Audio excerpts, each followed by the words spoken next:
Church Chicago's Power Hour. I'm your host, Angie, Mims, and Terrance Keys, TD, a.k.a. Terrance Daniels. Do you believe that God's going to turn it around? I got to. Why? Why? Because he's did it before. Come on. And he'll do it again. Yes. You can do it again. Yes. Come on here. Come on, I better leave that alone. Somebody calling you right now. Somebody calling you right now, Lord. If it ain't one thing, I better go. God's going to turn it around. I feel like we have to encourage the people because so many people are just truly depressed. They're going through the holiday blues, and we want you to know that you don't have to be discouraged. But you can in fact be encouraged. God's going to turn it around. You know, it's me again. God's going to turn it around. I'm calling on you. You did it before. I'm blessed. Church Chicago's Power Hour. I'm your host, Angie, Mims, and Terrance Keys, TD, a.k.a. Terrance Daniels. You got an inspirational word for today? Oh, man, I'll be honored. Giving honor to God. Amen. On Sunday morning, it's early, so we got to give honor to God. Yes, sir. The good word for today is don't worry. Mm-hmm. Oftentimes in our life, in our walk, in our days, in our journeys, we find a way to just worry about so many things. Yeah. And we just want to encourage you today that those worries is God's responsibility. Mm-hmm. It's God's responsibility because at the end of the day, what we worry about, most times we can't handle. Yes. And we would agree together, we can't handle it, so we have to give it to God. That's his responsibility. Mm-hmm. And our job is to simply believe. Yes. Simply believe. When we believe, the Bible says all things are possible. Come on through here. I better leave that alone. I feel my preaching already. You feel it? So be anxious for nothing. Even the Bible says don't worry about anything. Don't worry about anything, but seek ye first the kingdom of God and his righteousness, and all these other things be added unto you. So we're here to encourage you.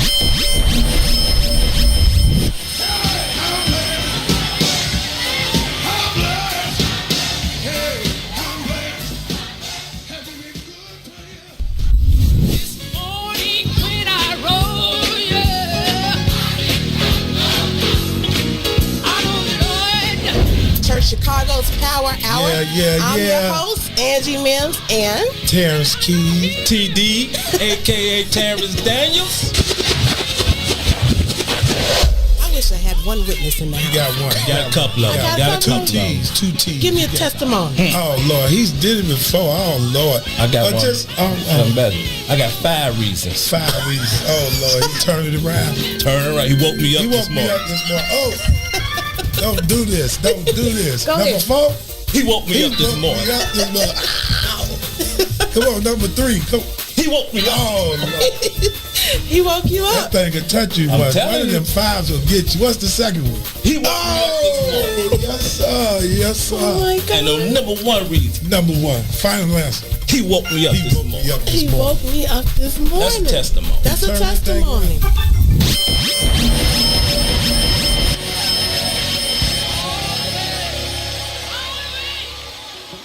Yo, who said devotion has to be said? Yo, check this out. The Lord is my shepherd, I want. He's making me to lie down. Leading me beside the still waters. He restored my soul.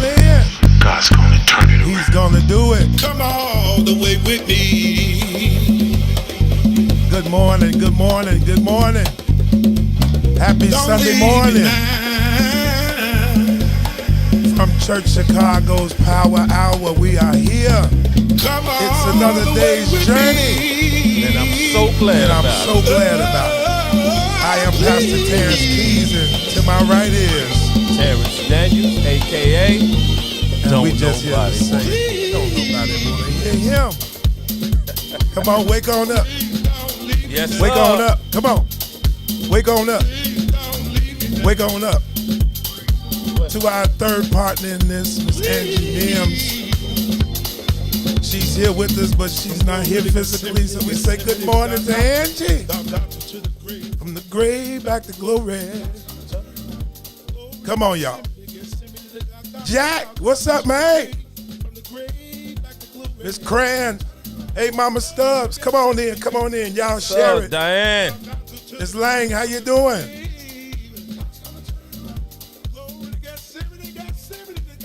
You think they got their radios turned up, church? If they turn it up, I bet you they feel better. I know. God's gonna turn it around. Oh, yeah. God's gonna turn it around. Oh, yeah. God's gonna turn it around. Come on. Yes, he did.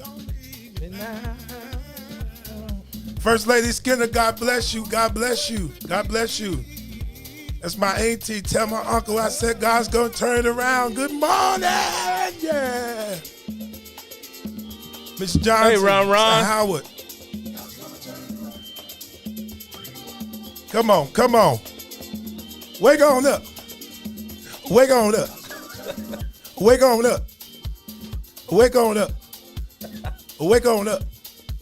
There you go. Shoot them hard. Shoot them turn hard. Around. Like, share, y'all. Help spread the message. Church Chicago's Power Hour live. The 9 o'clock hour. We're here just hanging out, praising God in an awesome way. Thanking him for a last night's sleep. Then he allowed us to rise and see another day that's been coming since the unfold creation. So God bless you all. It's a blessing to be here. To all, you all like and share. Thank you all that's hanging out with us on this morning. We just here on a good Sunday. We pray, hope and pray that something is sung or said that will make your day even more powerful. From yours truly, Church Chicago's Power Hour. Let's listen to a little more of this. The remix, Church Chicago, God's gonna turn it around. The remix. You can go on iTunes. All of it is digitally streaming. You are free to spend that 99 cents. That's worth 99 cents back there. If it ain't one thing we need, somebody else needs you for another. Come on. Pray, boy, pray. Pray, son, pray. Took my words, man. Pray, son. Pray, son. What's up? Have mercy. Come on, give me some ham mercies. Hashtag ham mercy. If you ain't prayed yet, just hashtag ham mercy. HAMERCY. Ham mercy. Come on, give us some hashtags. Ham mercy. 2 words today. Ham mercy. 2 words today. Ham mercy. Greetings to all of you that's out here on the What's in It for the Black People media. We are Church Chicago's Power Hour, and I am Pastor Terrance Keys, and this is Terrance Daniels, and we're just here, and our partner's missing, Miss Angie Slim Sims. So we're just here. I'm just saying, God bless you all. Our theme is God's going to turn it around. There you go, yes, Jack. Kick it off. Have mercy. That's what we all should be saying today. Have mercy. Have mercy. Have mercy. Mr. Daniels, how you doing today, I'm man? doing good, doctor. Good doctor. Press through it. Yes. Amen. You gotta go through it. Gotta go through it. And I got up at what? 5 o'clock this morning, man. That's an awesome thing. Yeah. That's an awesome thing. Shoveling snow, so we pressed our way on. Yeah. And we here, giving God some praise. The last Sunday, the last day. Yes, sir. The last Sunday. What a way to end January is on the Sunday. I know, right? There's something in that. Yeah. I don't have all the. I just feel like it's something in the last. The crazy Sunday. thing, I woke up, man, this morning. It was just on my mind, just love. I like that. Like at the end of the day, love. Mm-hmm. You know, so many times we play that song every week. God's gonna turn it around. That's what we should ask today. What's some of the things that they want God to turn around in this season? Yeah. I think that's a good question. We can hang out. Y'all share with it. Share with it. What's the question? Let's lay it out real plain. Let's be intelligent as we can right here. What's in your turnaround season? What do you want God to turn around in this? Okay. I like that. Y'all talk to us as we go through this hour. Let's hear it. We'll watch it and try and report back on but we can all see the comments. What is it that you want God to turn around? What areas of your life, what areas of your walk, your decisions, there could be many angles to this turnaround. Some are financially okay, but they're spiritually needing a turnaround. I ask for patience. Patience is one of your turn, and to work on your patience. Yeah. Mine is consistency. Mm-hmm. I do a lot, but you have to still be consistent. That means there's a pattern. It becomes a pattern, and when it becomes a pattern, it becomes natural, and then you just do it. Good morning, Miss Monroe. Miss Monroe, good morning. So we're gonna play some music, and then we'll be back to talk some more about the turnaround season and see what you all have commented, and you all talk back with us. We're here together. Let's do this. We all need each other. Let's have some church.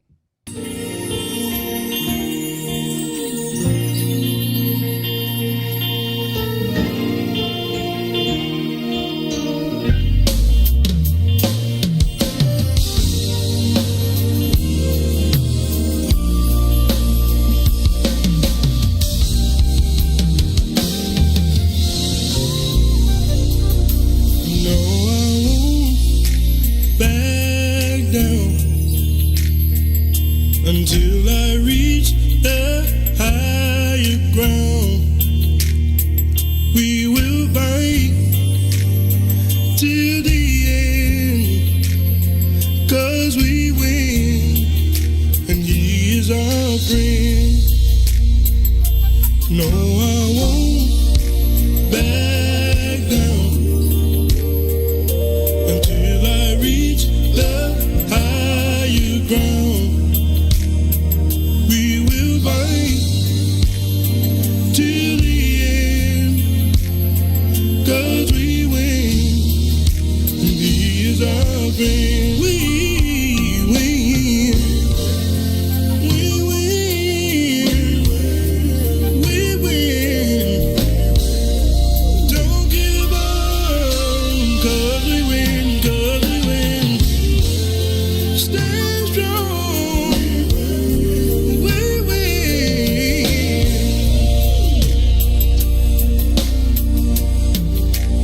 We not going nowhere,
is tearing down your high places. God is tearing down your high places.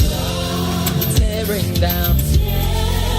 They're coming down tonight. Every high place, every high place.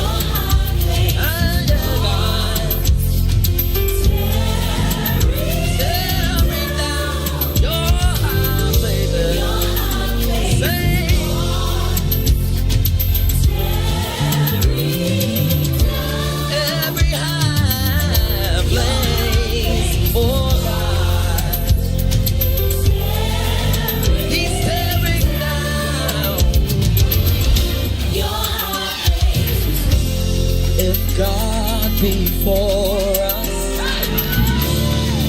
who can be against us? He's always fighting for us. They're coming down, they're coming down. If God is for us, who can be against us? He's always fighting for us. They're coming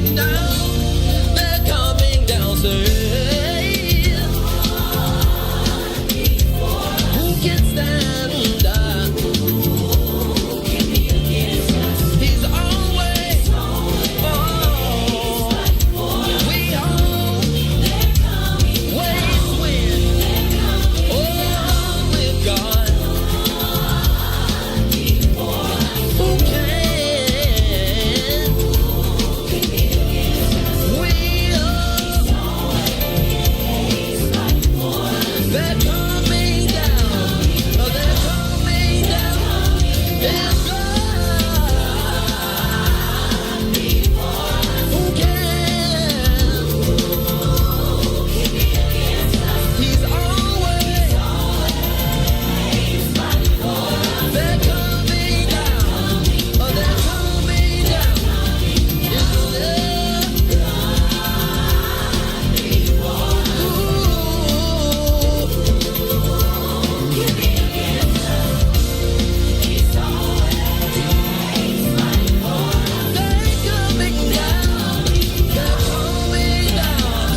Yeah. Oh! By that time, that old mother, she'd grab you by your hand. Oh, yes, sir. And she'd tell you, one time for the Father, one time for the Son, and one time for the Holy Ghost. They all make one. She'd tell you one more time, save me, Jesus. She'd tell her, save me, Jesus.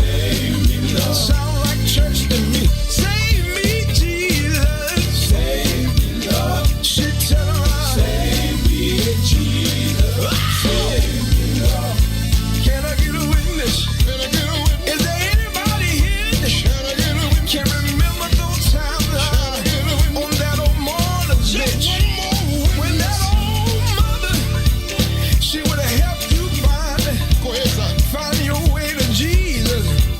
She would tell you, she'd tell you to call him. She'd say, save me, Jesus. She'd tell him, save me, Jesus. Sound like church to me. Save me, Jesus. She'd tell him, yeah. Tell him to save me, Lord. Save me, Jesus. This is me, Lord. Your humble servant. Waiting on you to come and bless me. I done tried everything. I was big enough to know how to try. But one Sunday morning, when I got on my knees and I began to call him, I said, Lord Jesus, Lord Jesus. I began to call him. I sounded like David said, he said, create in me a clean heart. Thank you, Lord. Lord, I want to thank you, Jesus. Lord, I want to thank you, Jesus. Thank you right now. Thank you for my everything. Thank you for everything. You're Alpha and Omega, the beginning. Thank you. Thank you. Thank you. Thank you. Thank you. Thank you. Oh, man. Hey, man. That's a That's a drive there. Yes, Oh, man. That was awesome. We kicked it off with We Win. Brother Stephen Morton and the Chicago Quartet fam. Awesome project. That is awesome to bring all of that together. And every different change of voice was a different person in the quartet family. Lead singers, everybody. I heard all the voices. And that was an awesome rendition. We win. We win. I win and you win. We win. We win together. Rise and fall. We should be together. Amen. As a people. So we thank God for that. Then we went to Indiana. Bishop Brandon Jacobs, my brother. Amen. An awesome, dynamic preacher, one of the nation's best right now. Amen. He came with the song from his praise team, the New Zion Temple praise team, backing him up, or as their church choir. High Places. High Places. That was awesome. He don't know I played it, but he finding out I played it. So we're supporting our own people. Supporting those that are close and near. Oftentimes the platforms aren't available for many of us to get the exposure, but we're here to let Chicago and our surrounding, even out of the state, other cities, you have music, please feel free to send it to us. We promise we're going to play it. That's right. Send it. We promise we're going to play it. So back to our question. Then we went down south to Lee Burgess and Resurrection. Save me, Jesus. Save me. So here's our question. In your turnaround season, if you are in a turnaround season, what is some of the areas that you're asking God to turn around in your life? Talk to us. Let's talk. What you Diane think? says she's looking forward to hugging loved ones. Oh, yeah. Yeah. Especially with this pandemic going on. Hugging loved ones, expressions of love. I like that. Expressions of love. Enough of COVID. She says enough of COVID-19. Come on, you all talk to us. What are we looking for in our turnaround? The turnaround season. Give us some, talk back to us. Testify. Whether you said you testified it was your determination. What is some of your determining areas that you would like for God to turn around? For me, I said consistency. It's easy to start, but you got to keep doing it. And oftentimes, some of the greatest success is missing because we have not consistently stuck to it. I like that, Doc. So we like to like that. Success can be, success is in our hands. And in a turnaround season, that suggests that God is doing something different, or he's taking it another direction, or he's just flipping it. So in the turnaround, you're expecting God to do something. What are some areas that you would like for God to turn around? That's what we're Arlene said health. Health, yes. In Jesus' name. Everyone will say in Jesus' name, good health. Amen. Mama Stubbs has been on this journey a long time, and the Lord has been truly good to her. I can testify. Ms. Cran said, no bills. Well, you're not on earth, you ain't got no bills. Now, unless you just got some money. No, I concur. No bills. No bills. Yes, no bills. sir. That's a good one. Talk to us. You all talk to Financing. us. Finances. Yes. I think we all need that turnaround. But we have to admit, I know there's some people on here that can admit that you've been blessed even in the pandemic. We've been blessed even in this pandemic. Say that too, T. I haven't missed a beat, man. Throughout it all, I haven't missed. Don't give me shaky jaws, man. Hey, man, listen, you've been good to me. I got shaky jaws, you all. It don't take much for me to think of. Even hearing others talk about how good he's been. And there's many of us that just won't say he's been good to me. Come on, he's Throughout been it good all. to me. Regardless of, big ball is my hobby. I want God to work on all of me, flip everything in my life. Guide me, Lord. I believe that's what was intent. Just want happiness. In Jesus' name, that's what we want. Come on, let your request be made known. Share a piece of what you want God to turn around. Come on, somebody said family, finances has been shown, favor. Somebody may feel like they've had a bad season of bad luck. So someone asking God to show some favor in this next season to come. And there's nothing wrong with asking God. Yes. There's nothing wrong with being humbly submissive, amen, and asking God, have mercy on me. That's what the blind man did. He asked for mercy. He's been Wanted so him good. to be quiet. Yes. They wanted him to be quiet. And Jesus said, man, why you got to be quiet? He started loud. He started screaming louder. Jesus, son, have mercy on me. Have mercy. Have mercy. And somebody saved don't want you to be quiet. Ain't that sad? Ain't that something? Amen. Somebody who should be happy for you. There's some folks around you that want you sad and they know you can be happy. Man, that's the world we live in. But turn around friendships. Bring the friendships back. Man, I'm gonna say it again. I love everybody. Everybody. If you're a part of my life and you hear my voice, I love you. That's Period. That's good. That's good, Reb. That's good. I call him Reb. Deacon don't nobody want to hear him. Deacon don't nobody want to hear him. Hey, Waking up, that's the turnaround every day. Boy, don't make me do it. You got the 5 reasons, I Doc. forgot about waking up. Waking up is a turnaround. Y'all talk. Hey, heart that. He woke me up. He woke me up this morning. So that's the turnaround. Every night, every day, he flip it and wakes us up, and we ought to be thankful. He's been so good. So good. Yes, sir. So listen, you all, again, for the writers, the artists that have music, please get it to us as we prepare to share some more of some great gospel music. We just want to encourage you on the last day of January, being the 31st, the last day and the last Sunday of the month of January. And wherever you are, make sure you have a moment of church. And I'm not just saying you may not go to the physical place, but you can still have church in your heart. Wherever you are on this last day of January, on this last Sunday, make sure you have your moment of church. Whether you sing a hymn, whether you pray, whether you sing, make sure you have a moment thanking God for another month. The first month of a new year, God has kept us. And many of us hearts ought to be just going, because if it had not been for the Lord, come on now, your who voice was on changes. our side, I Your don't voice know changes. how I would have made it. But I can say by his grace, by the grace of God, I've come a long way. And the thing that I can shout hard about is I'm still going.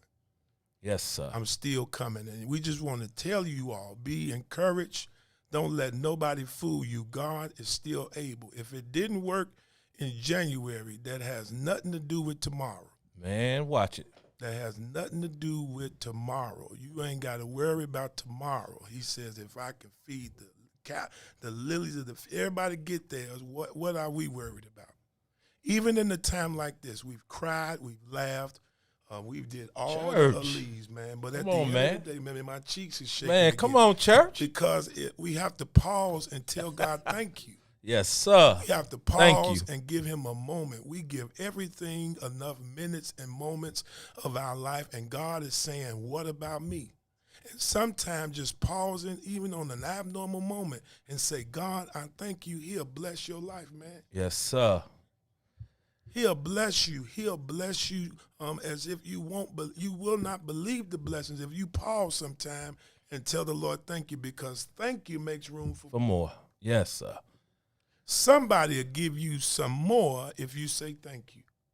DJ, you better play some music, man. His voice changing because over y'all, here. I want y'all to know this month is closed out. Sir. Somebody didn't make it. Somebody didn't make it. Yes, sir. Man, y'all got to get me out of here. Yeah, what's in it for the black people? It brings. Somebody did not see January 31st. You all. Yes, sir.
Come on.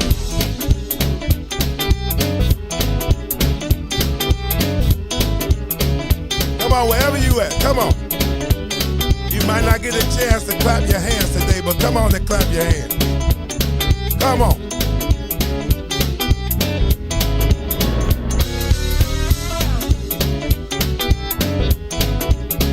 For those that like to clap their hand and pat their feet, this for you. For those that don't mind moving for the Lord, this for you. And there's some words you can just say. This request you can say. Please keep on blessing me. Please keep on blessing me. Let it keys. Please keep on blessing me. Please keep on blessing me. Keep on blessing me. Keep on blessing me. Keep on blessing me. Keep on blessing me. Keep on blessing me. Come on, y'all. Keep on blessing me. Keep on blessing me. Please keep on blessing me. Please keep on blessing me. Please keep on blessing me. Please keep on blessing me. Keep on blessing me. Keep on blessing me. Keep on blessing me. Keep on blessing me. Keep on blessing me. Keep on blessing me. Keep on blessing me. Come on. Keep on blessing me.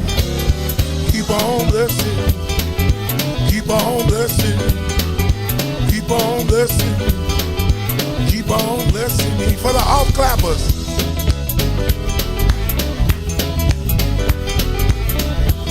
For those that just can't catch it, you can still say this. Please don't ever stop. Please don't ever stop. Please don't ever stop. Please don't ever stop. Please don't ever stop.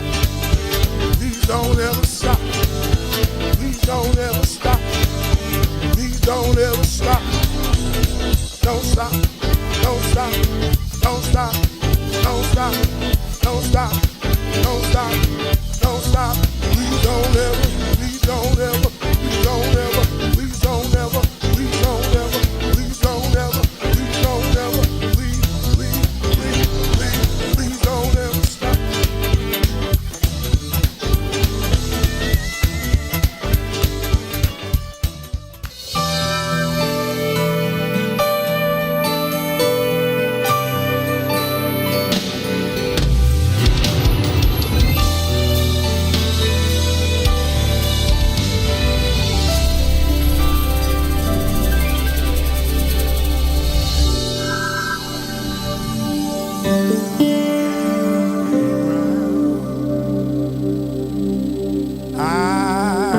Stumbled and falling down.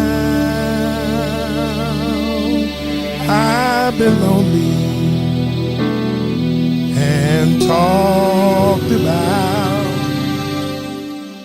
I face situations with no way out. But whenever I am struggling, He gives me a hand. And whenever I have fallen, He picks me up again. And whenever I'm sad and lonely, He brightens up my day. And whenever situations come, He always makes a way. That's why I'll say, oh,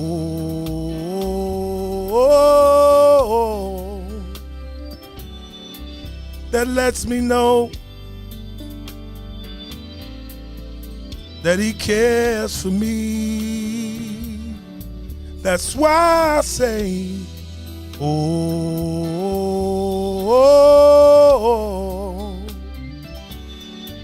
that lets me know that the Lord cares for me. You can say it all. Oh,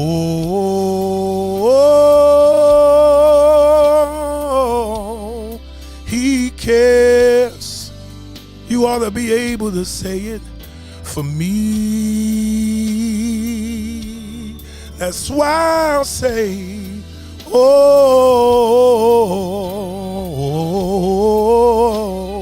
that lets me know that the Lord cares for me, because Jesus knows all about our struggles, and I believe that he will guide. I know he will, till the day is done. I can testify there's not a friend. I can't find nobody like the Lord. Only Jesus. My message is, he cares. He cares for you. What's in it for the black people? The message is, he cares. The Church Chicago's Power Hour want to testify and say that the Lord, he cares. I know what season it look like. I can see what situation we may be in. But at the end of the day, give us the hearts and say, he cares, he cares, he cares, he cares.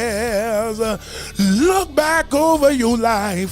See how far he brought you, what he brought you through, what he brought you over, what he brought you under. You ought to say, he cares, he cares, he cares, he cares for me.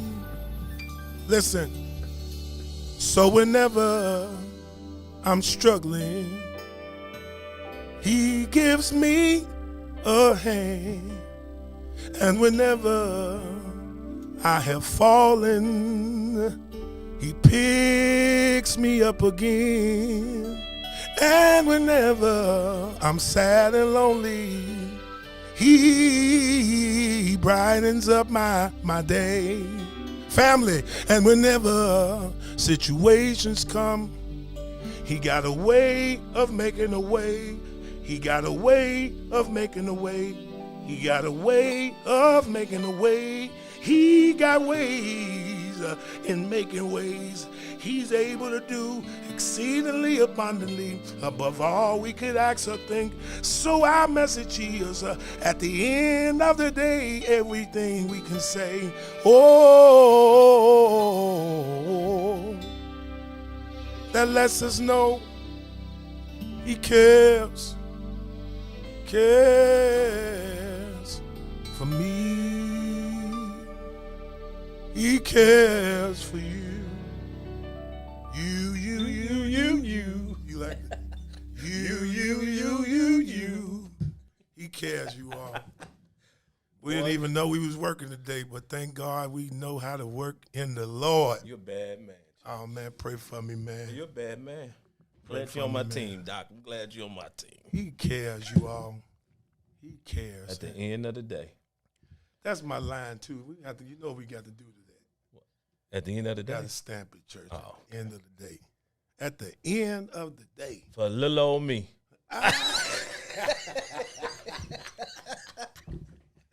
Little old me. I ain't nobody. Little old me. Little old me, he cares for little old me. Yes, sir. Anybody glad that he cares for little old you? Yeah, coming man, in, he Doc. cares. He Yes, cares. sir. He cares. Look back over your life. Oh, he cares for you. And little old me. Oh, he cares. We back. not do this all do over it again, Doc. man. We can't do this again. We can't do this again. But he cares, you all. The last been a Sunday. great day. That's I like it. I felt you. Now you got Holy Ghost. Our producer got some Holy Ghost. Our producer got some he's saved. I just called our hearts just met. I said, you bad. You bad, Doc. Come on with it then. You all listen. On the instrumental of this song, we just want to really pause and show some love for our DJ because he just took this place to another moment and he didn't even know it. Yep. Because as we sit back and reflect on life, if you don't have nothing else to say, you can admit that he cares. Yes, sir. You know, out of all that's going on, we celebrate birthdays, then we have to turn around and lose loved ones. Babies born, and then we have to lose grandma. Yes, sir. You know, stories of friends losing their lives because of this. I'm not going to even say COVID no more because I believe God is still going to cover us. I'm going to take the word. Sometimes you have to take the power from the word. Yes, sir. You know, sometimes we as believers, let's take some power from COVID and put some blood on it and see what God does. It still works. Oh, yeah. It still works. It reaches. It reaches. That's how we know he cares because wherever you are, he can reach you. You know, wherever you are out there today, he can reach you. He can reach you. If you're high, he can reach you. If you're low, he can reach you. If you feel friendless, he can reach you. Whatever the situation may be, he can reach you. So on that note, so you all, kudos to the believers and to those of you that do not believe, we're praying for you. You are on our prayer list. To every unbeliever that's still wondering, is God real? We're here to tell you on Church Chicago's Power Hour, yes, he is. How do we know? Because he cares. Peace out. peace out.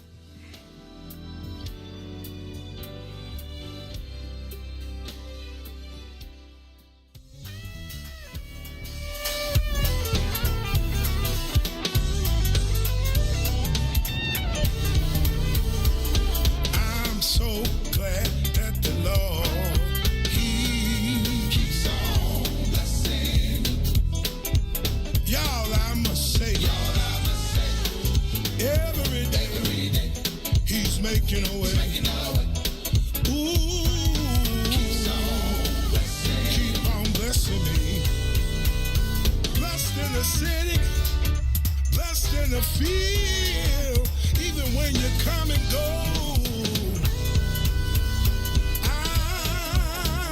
I'm so glad that the Lord keeps on blessing me.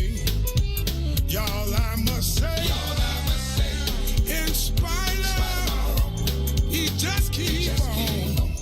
Yeah, keep on blessing me. Oh, keep on blessing me. Blessing me. Blessing me. In spite of me, he keeps on blessing me. Blessing me. I don't deserve it. He keeps on blessing me. Blessing me. All the time. He keeps on blessing me. Blessing me. Lord, we need you. Lord, we need you. Lord, we need you. Can't make it unless you. We need you to stop it. Come on and stop it. Do it every day, every hour. Come on and do it. Do it for us now. Somebody in a hospital. Somebody down. Don't feel too well. But bless us now. In the name of Jesus. Oh, please keep on blessing. That's what Grandma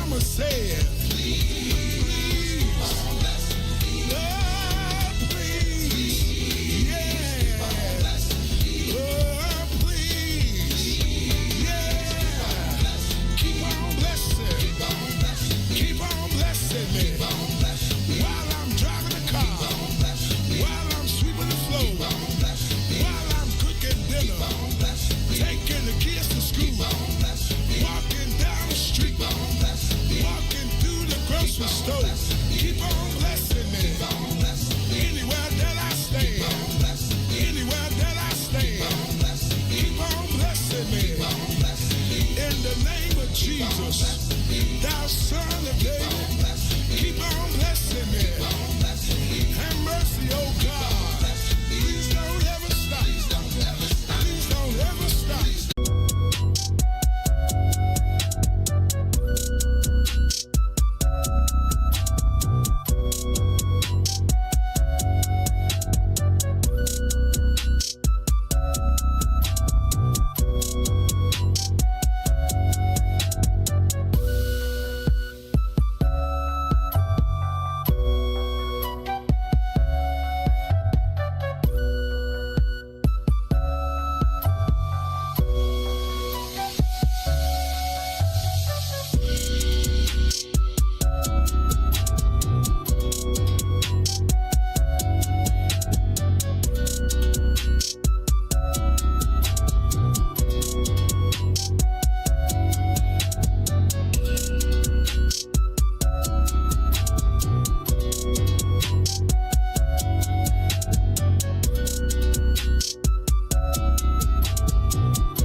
Tune in every Sunday. Don't miss it. Live from the West Center for the Black People Media Studios. It is the Kickoff Kickback. Join the conversation with the brothers, Eugene McIntosh, Herb Howard, and myself, Terrance Tomlin. We got analysis live from the stadium. The brother Joe Lewis will be following through. We got great guests coming in, players, personnel, people. Say what? We do our thing every Sunday from 10 a.m. to 12 noon, taking you right up to kickoff. We picking the full slate of NFL games. We talking fantasy football. Gino got you covered on all the bets. It's a kickback. Make sure y'all join the conversation. Smash that like button, smash that share button, and continue to help us push the culture forward. Don't miss it every Sunday from 10 a.m. to 12 noon, live here from the West Center for the Black People Media Studios. There's gotta be some changes made. Oh, right now in your life. I don't know what the fuck we making niggas think they can fuck. Sure I stay sucker for. Truly got love for me. To the women that be lusting me, they dreaming of fucking me. Lick your fingertips and rub your clit to this, and let my voice bring you the climax. My raps is more real than any 3D or IMAX. Listen and digest this fly shit like Venus flytraps. Side-eyed niggas that speak on my city, you Chirac. Niggas love glorifying stupid shit, the useless shit in front of cameras, goofy capping, act as if you used to shit. With Max producing shit, how could I fall short? I hit the booth and get the kicking shit of all sorts. Listen, I'm just a product of the inner city. I remember plenty nights there wasn't any lights and with no dinner in me. I was in tune with the harsh realities of life at an early age. Was used to struggle at an early stage. That made me appreciate the small shit. So now I kick that off the wall shit that leave these rapping niggas all sick.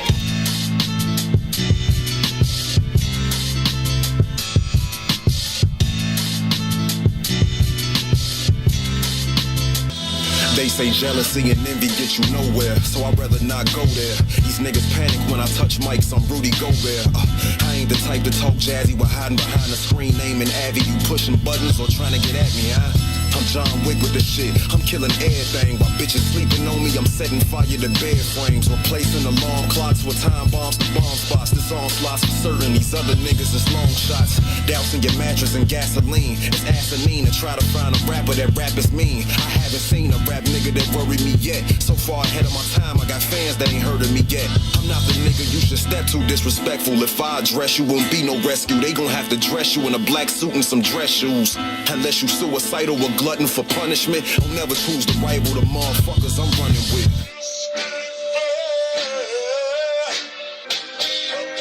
Lord knows that I've been avoiding mirrors. Every time I'm in them, see the picture getting clearer. But I value life more, cause my death is getting nearer. When my mama tried to warn me, nigga wasn't trying to hear her. Pulling on my rag, telling me to lead the game. One shit up in the crib, so the streets is where I came. If I had a daddy, then some shit would probably change. But that wasn't what it was, so I kicked it in the Saints. Had a little squad, young niggas went hard. We believe what we was seeing, we ain't thinking about God. We was thinking about work, who we gon' stick first. Cause my mama ain't half for me to get it out of purse. Big Vic taught me how to hustle till it hurt. Big Maul told me Peter Paul said try 'em all. Lost my big brothers and I lost my first son. I ain't look up in the sky, put my back against the wall. If a nigga try me, he gon' feel it. I got a lot of pain, I've been trying to hold it in. I've been running from the pen, but it seemed like the only way for me to make it out is right about just how a nigga made it in. I had to be ruthless, couldn't have no remorse. I couldn't stay on that path, so I had to switch course. And the source was in me, cause it forced me to be everything I became in these streets. Lord knows I'm a product of the projects, and I took a lot, now I make deposits. Hella bones in my closet, I ain't here to bet my soul. If a nigga fuck with me, then I'ma put him in the hole. Lord knows I'm a product of the block, but the block don't define who I am. I'm a man, and if you ain't been where I've been and made it out, then I don't think that you could ever understand. Lord knows life is heavy on my heart, but my shit it keep pumping, that's just how I'm built. Remembered I suffer from guilt, cause I wasn't on the block when my nigga got killed. I figured if I was, then it could've been me, but I learned from all that, cause my growth has been the key to me opening the doors I ain't think I get to see. Now I'm at an age I never thought a nigga get to be.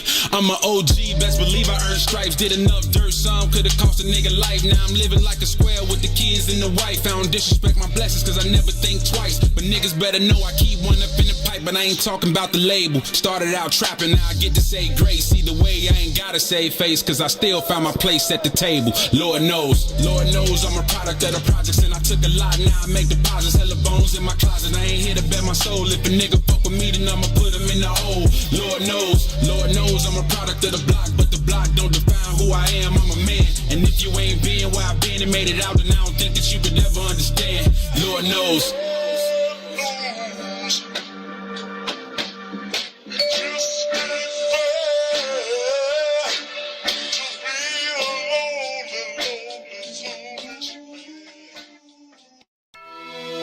Yo.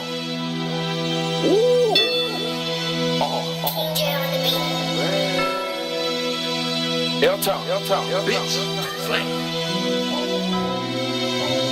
Boy, you niggas talk too much. Fuck that chitter chatter. If a nigga snake me, I'ma turn his ass to Casper.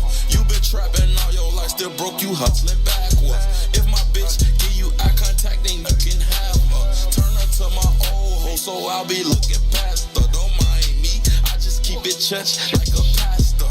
You couldn't even imagine what it took to get it here. Ay, I just ran through 100,000 last year. Ay, keep that on the hush. Don't tell my baby mama's child support it hunt me like I know what you did last summer. Ay, real niggas, we think these niggas bitches color pink. They probably somewhere washing they pussy in a fucking sink. Let that sink in. I put that on the fan. If a nigga cross me, they won't cross nobody again. Ay, many men they hate me, but they bitches wanna date me. Ay, baby, I've been going crazy. I've been on one lately, smoking presidential Ronald Reagan. I don't do nothing basic. Ay, report live from the basement, ballin' like a pacer. Ay, I'm getting that fast money in the fast lane like a racer. Ay, got a Glock with a 50 clip, it erase all your data. Ay, headshot or leave a fuck nigga on the pavement. Ay, his mama better pray for him. They hope the ambulance save him. Ay, will he live or will he die? His lifeline on the maybe. Ay, that's what he get for fucking with me. This shit real, that's on baby. Ay, this shit get tragic. These niggas don't want no smoke. No, they don't want static. David Blaine shots from this Glock. It work magic. If I let this bitch fly. Happy Sunday, happy Sunday, happy Sunday. Welcome to the Kickoff Kickback. My name is Herb Howard alongside Eugene McIntosh and Terrance Tomlin. Thank y'all so much for choosing to hang out with us on this glorious Sunday. We truly, truly appreciate each and every one of you all checking in. Check in with the guys, man. I am live in the studio. The guys are remote. Fellas, what's happening? Terrance, how you feeling this morning, my brother?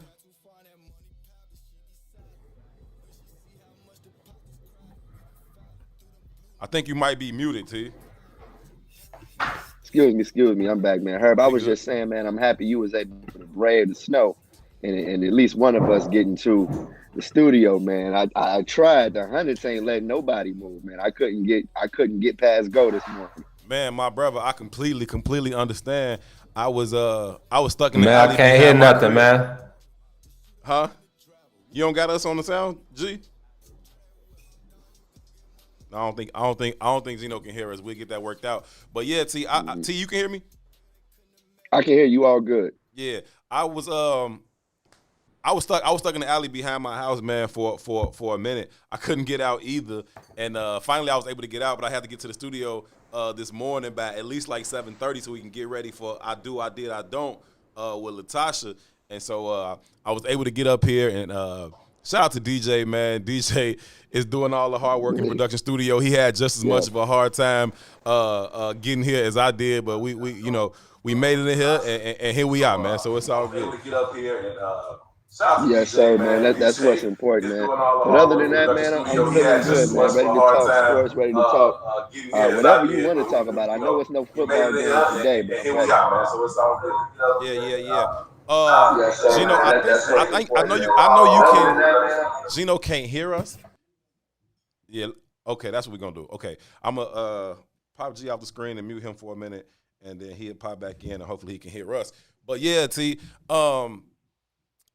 It is a few things going on, man. Around the NFL, they had that huge blockbuster trade yesterday that sent the Detroit Lions quarterback Matthew Stafford from Detroit out to L.A. to the Rams, and in return, the Los Angeles Rams sent back their starting quarterback, former number 1 overall pick, as was Matt Stafford, but the Rams sent back Jared Goff along with 3 first-round picks and an additional third-round pick for 32-year-old Matthew Stafford. I'm a fan of Matthew Stafford. His arm talent is undeniable, but to give away 3 first-round picks for a 32-year-old quarterback seems like a pretty steep price for me, especially when you have a younger quarterback who has had some success in this league. Now, I don't know that Jared Goff has lived up to his number 1 overall status, but he's had some success in this league. They've certainly won some games with him. That being said, they was like, he's not enough, and they think they got a championship defense over there with Aaron Donald, Jalen Ramsey, and those guys, and they said, we're just a quarterback away, so we're going to pull the trigger on this trade. Do you think that was a good move by them, or you think they overpaid for Matt Stafford? I think the last point you made is really the biggest point, man. You look at the LA Rams and you look at that defense. I think they were ranked number 1 for most of the year this past season. And if it was a reason that they didn't really, reach elite contender status, is because of the offensive side of the ball, whether it be their quarterback position, wide receivers. Even though at running back and wide receiver and tight end, they have some players, man. The issue was Jared Goff, and if he was going to live up to that number 1 draft pick, and if he could pretty much bring that team to the next level, the Rams decided that's not the case. They went out and got Matt Stafford, who, like you said, Herb, I like as a quarterback. I really like as a quarterback, but I also think that's a very steep price to pay for him. But when you're trying to keep that window open and salvage whatever whatever you have left of that defense, man, who cares what the price is? You got to go get your guy. Yeah, man. The windows open and close very, very quickly. If you aren't the New England Patriots in the NFL, that window can be open for a minute and then it'll slam shut just as fast as it opens. Gino, when you look at them giving up 3 first-round picks for Matthew Stafford, do you think that was too much of a price to pay? Very, very quickly. If you aren't the New England Patriots in the NFL, that window can be. I think Gino is still having issues. Yeah, he's still having some issues hearing us. We're gonna try to get Gino right so we can make sure that 1, he can hear us, but 2, that we can hear him back as well. I can tell he's trying to hear us because I can hear the playback coming through, but I don't know if we're getting him. Yeah, he say I can hear him say he's not getting us. I think he can hear the show, but in terms of hearing us live, he's not really getting us. So we're gonna work on getting that situated so we can definitely get input from G. Let me check one more time. G, you don't hear us right now, right? You come in, it's like, yeah, nah, he listening to it. He listening to it from from the feed. So we'll try to work on that and get him popped into the show. But man, I just think that, you know, when that window is open, you gotta take advantage of it. You got to try to do everything you can to win while you have that opportunity. You have a generational talent. Some people have called Aaron Donald the very best defensive player of all time. I'm certainly not going to argue with that, man. When you watch that's a huge statement right there. Humongous statement. But like you said, though, with the way Aaron Donald does his thing, who will argue? No, it's tough to argue with it. When you see him every single snap, he's constantly getting double team, triple team. He still manages to be productive. He's still going to get you 14, 15, 16 sacks in a year from the defensive tackle position. It's not like he's a DN rushing off the edge. He's coming up the middle and pushing the pocket that way. And as somebody who knows just a little bit about that position of playing quarterback, there's nothing like pressure in your face, right? You expect pressure coming from the outside, and you can roll out this way or roll out that way. You can climb the pocket a little bit, but when that pressure is in your face, there's really nowhere for you to go. So I really, really like the Aaron Donalds of the world, Warren Sapp's, John Randall's, those type of guys who can impact the game from the middle of the defensive line. Aaron Donald is certainly a generational talent, and if somebody wants to say he's the greatest defensive player of all time, I am not going to be the person to argue with them on that. That's all due respect to the Lawrence Taylors of the world and all those guys like that. But Aaron Donald is legit, man, and you certainly do not want to waste his prime with a quarterback that you think you cannot win a Super Bowl with. So, for whatever reason, they've identified Matthew Stafford as the guy that can get them over that hump. I don't know. That remains to be seen for Matthew Stafford. For all of the immense talent that he has, and his talent is undeniable, he hasn't been a winner in the National Football League. Now, he played for the Detroit Lions. You can't put all that on him, but it's true. But also, he's played with a wide receiver like Megatron, and right. You really can't get no better than that. And like you said, it didn't transfer into wins. You look at that Rams roster, it is absolutely no Megatrons anywhere near that roster. But even with that said, Matthew Stafford, I feel, is a clear upgrade at the quarterback position. Now, on the other end, if you're Detroit, I wonder what the motive behind the trade is, because it's like, okay, you're not getting better with Jason Goff. You got this new coach here that's really flipped the script and brought in a bunch of his own people, and they're implementing a plan. But it's looking like it's complete rebuild time. I don't know how long Jared Goff is going to be there, but I don't know if he'll be their quarterback the next time they're good. So it's a interesting swap. But if I woke up and I'm Jared Goff today and I'm on the Detroit Lions, I'm blown. I'm even more blown. Gotta be blown. You gotta be blown. You go from LA to Detroit, we gotta pray for that man. That's no good, man. Especially when we're in the middle of a snowstorm in the Midwest. You come from LA. As soon as the first day you're a Detroit Lion, it's a whole snowstorm. Now, obviously, he don't got a touchdown in Detroit anytime soon. But man, that's just not fun. That's not a winning franchise. They have not had success. No matter the fact that they've had, some of the all-time great players. You talk about Calvin Johnson. He's certainly one of the all-time great wide receivers this league has ever seen. Obviously, you can say the same thing for Barry Sanders. But they've also had guys like Herman Moore, Johnny Moore, and all those type of guys have come through there. But it's never translated to W's for that particular franchise for whatever reason. And so I think that if I'm Jared Goff and I was the number one pick and this franchise, the Rams, believed in me in such a way, and then now already like, nah, we're going to take this 32-year-old quarterback because we think he can get us over the hump, and we have no faith that you can do that. Let's check in with G and see if we got this sound situation corrected. G, can you hear us, bro? Yes, sir. I'm all good, man. I had to. I don't know what's going on with the MacBook, but I went on ahead and droided myself up and logged in from my phone, so I'm good, man. Feeling good. I'm here. The droid to the rescue. The droid to the rescue, man. All you iPhone users out there always droid shaming me, man. Y'all can go to hell, bro. Team iPhone, man. Team iPhone. Look, can you turn your droid sideways? Do droids even go sideways? Is that even a thing? Can they even do that? Oh, see, it's locked. I think you got your. See, I don't know how to unlock the camera on the droid. So now you sideways. So don't even worry about it. Just flip it back upright because you sideways. Now y'all unlock it. Yeah, it looked better this way. Better this way. Yeah, no, it the other way was sideways, but I don't know how to unlock Androids. Them phones crazy. But nah, how you feel? We was talking about the trade, the blockbuster trade that went down in the NFL yesterday, where the Detroit Lions swapped veteran quarterback Matthew Stafford to the Rams for their starting quarterback Jared Goff, which, 1-for-1 trade, I can see that, right? And maybe giving them a little bit of something back. But 3 number ones for Matthew Stafford at 32 years old. Did the Rams overpay trying to capitalize on their championship window? Man, I think it says 2 things, man. It shows you exactly what the Rams thought about Jared Goff. Yeah. And it shows exactly what the Lions thought about Matthew Stafford. And I don't think they necessarily overdid it. I mean, maybe one first round pick and that third round pick, cool. But 2 first round picks, yeah, they may have gone a little too far right there.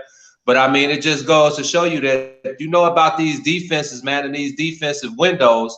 And I mean, the Rams were at the top of the league in every category defensively this year, and I feel like they're trying to maximize and capitalize on that, as soon as possible. So, I mean, with Jared Goff's injury towards the end of the season and him not being, that high on their list anyway, I mean, Sean McVay, I don't really think he had that much faith in Jared Goff. I mean, Clearly. Jared Goff, I think Jared Goff is a good quarterback, and when he's rolling.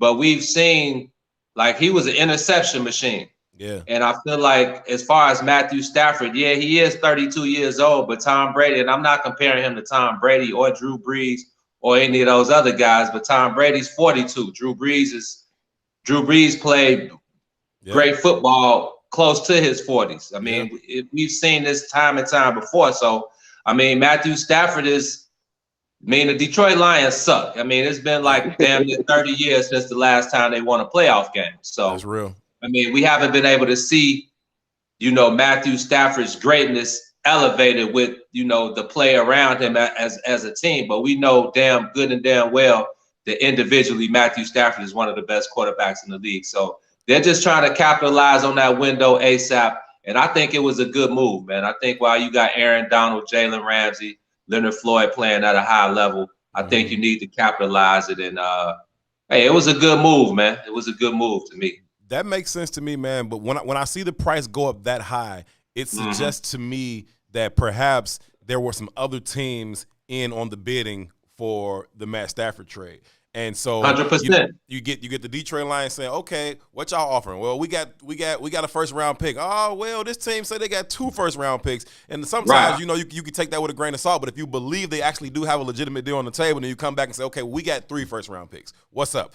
And one of the teams I'm very, very curious to know if the Bears were one of those teams that were in on that bidding process. Obviously, we've seen the Bears have championship caliber defenses several times throughout our lives with no offense to supplement that or to complement that.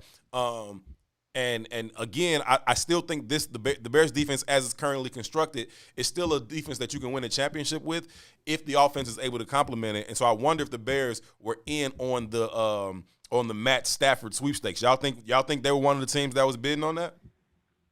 I hope they were one of the ones that were in on that. And I saw a couple of reports yesterday saying that they were. But you never really know with the Bears. You never really know if it's smoke and mirrors or if they're really out here trying to make an impactful play at the quarterback position. Yeah. I personally would have loved and here I was about to say Deshaun Watson. Y'all about to get me going. You just so thirsty. You just so thirsty for Deshaun Watson, man. Get that. I almost said Deshaun Watson, but we're talking about Matt Stafford, okay? That would have been It's lovely. over, man. It's over, man. It's over. Now, you know what? I'm gonna make sure we get back to that. But as far as Matt Stafford and the Bears go, it would have been really crazy to see them trade within the division. Right.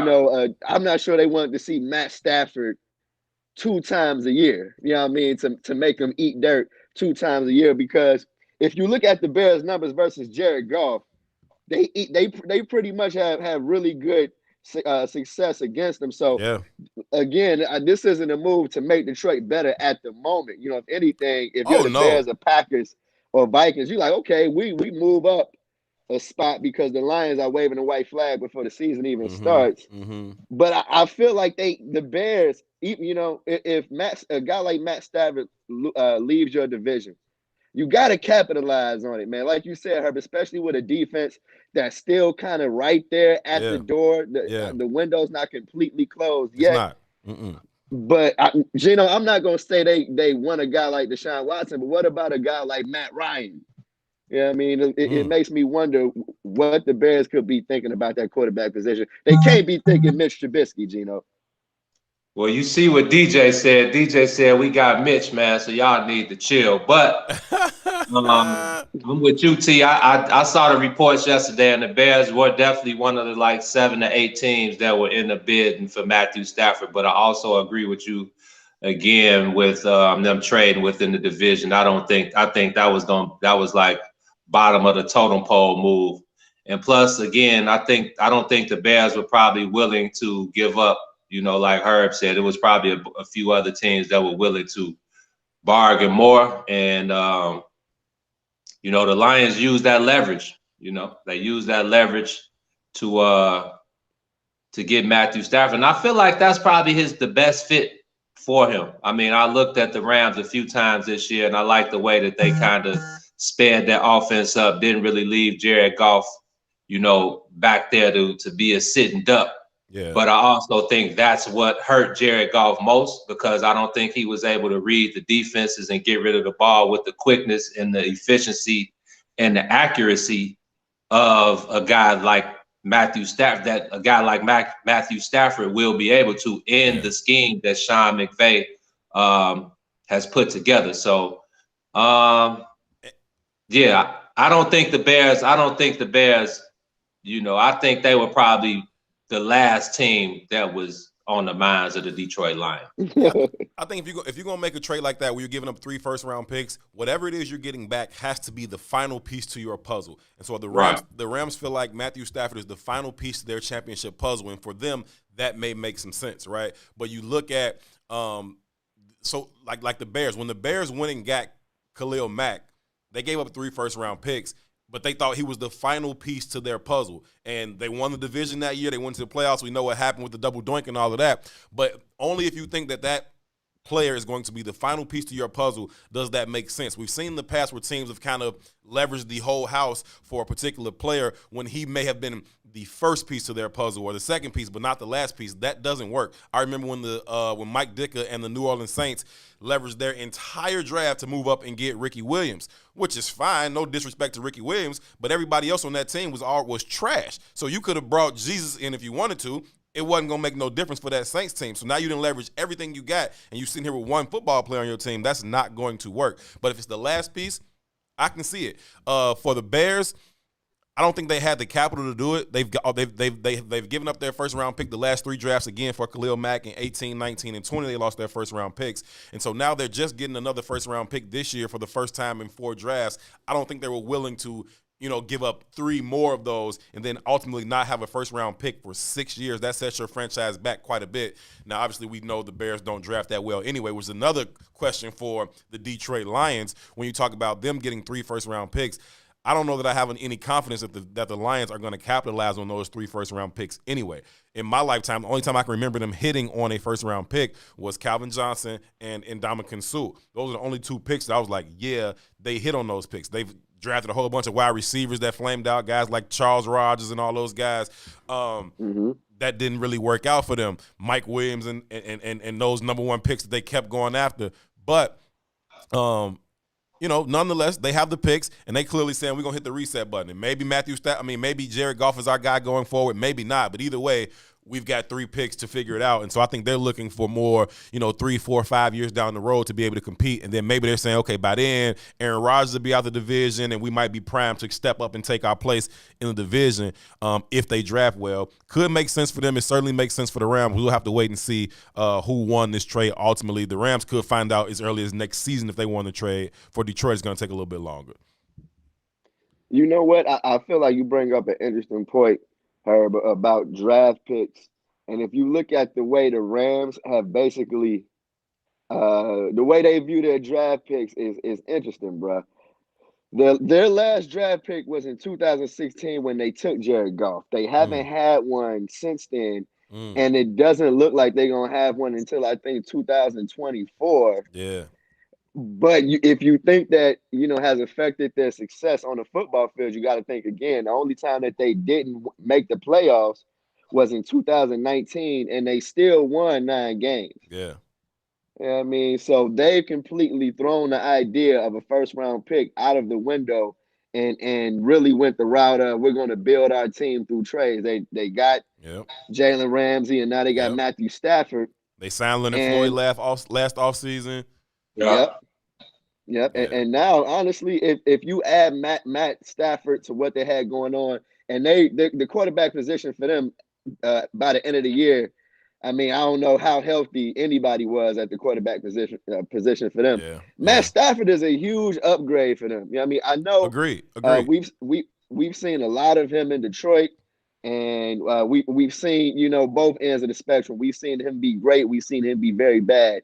But in terms of his stature in the NFL, we see that NFL teams think very highly of this man.